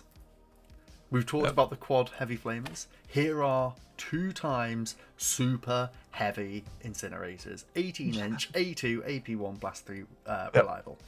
How fantastic is that? And then you've got cool upgrades for it. It's got a melee profile. The only downside maybe is that you can't get rid of either most of the guns or all of the guns or most of the melee. But what you can do, what can you do with this, Harvey? You can give it teleport. Ah, yeah. This is an ambushing, teleporting walker. I mean, come on. Come on. It's so overkill. You never need that. Like, Jesus. But God, is that funny. Like slapping down, playing 3 key points, slapping down a third of your army as one model that just like teleports across the board. Like, yeah, I mean, it's so goofy. It's so it's hilarious. Such a goofy unit. Yeah, I mean, one thing to be said about Tough plus caster is good value because caster's a flat cost and making it really hard to kill is nice, right? It sticks around for longer. This is just silly. I think you run it because it's silly, and you just smile and you take your world's biggest model and you go like, and now it teleports. It's got an 18-inch threat range, right? Like, why not? So I like it. It makes me smile. I don't think it's good. It makes me smile though. I'd love to see this get a few more attacks and be caster 4. That's what I want to see. I think that's reasonable. Yeah, the 14 attacks is probably not the one, is it? No, it's just replace a Nemesis Fist. So the loadout to start with is 8 attacks AP4, 6 attacks AP2, which is good, just not 1,000 points good. And then you can only replace one of the Nemesis Fists, and you want to get the sword for A6 AP1 rending. Yeah, 16 attacks on an ambushing 1,000 point unit is a bit, yeah, funny. Have fun. It is a bit until you pick it up and place it within 6 inches. Yeah. And then all of a sudden it's like... And then you charge 12 as well. Then it goes from yeah to noom. Yeah. And then you just like keep hoping it news the rest of the game until it hopefully gets 1,000 points of value. I'd like to see replace ambush with teleport. Or even just get rid of ambush. Make ambush optional upgrade on it. It doesn't need ambush. Like it doesn't need ambush. Yeah. Ambush shouldn't be on this. I don't know why it's here. But what a beautifully daft way to round out our in-depth review of the Battle Brothers, folks. Thank you very much, everyone, for listening and getting to this point in the video. At this point, we would usually go on to make some lists. Now, this has been a long video as it is already, so if you want to find out how we build these for secret behind-the-scenes content, come and find us on Discord. We're not going to publish these immediately. You have to come to us. A little bit of audience participation, but come into Discord and Harvey and I will gladly hear your requests. Do you want the all-bike army? We will do it. We will do it. But if you want to know how we build these lists for 2,000 points, come and have a chat with us. We have 100 different ideas. Harvey, I'm sure, would love to share his most ridiculous Knights Flamer list that he traumatized Bristol with. I love Blood Brothers, and I'll give you a really vanilla but excellent All Furious list that you can go and crush with. And of course, the Wolves. For those of you as well who will have come here and stayed this long, well done, because the Warhammer lot are releasing some new range for their Wolf models. So there will be people running around with lots of new excited plastic. Come and get excited in our Discord with us, and we can create some fun and wacky lists for you to go and woo all over your mates with. Yes, and on that as well, if you are looking for some Battle Brother minis, join the Discord. Alex in the Discord makes his own, right? One of the guys who's from the UK, he's been sculpting his own Battle Brothers stuff and Prime Bros stuff. They're really, really, really cool. So hop in the Discord and at Alex and check out his range. We're not affiliated with him at all, but go on to My Mini Factory. You will find his range under the name Apex Miniatures. They're excellent, and he is always posting updates of his 3D renders of his new sculpts, which he's releasing. And for those of you coming to UKG, he will be there. You get to see them in the flesh, so all the better for you. For now, thank you for watching. Please do like the video, put your comments down below, subscribe to the channel, and we will see you next time.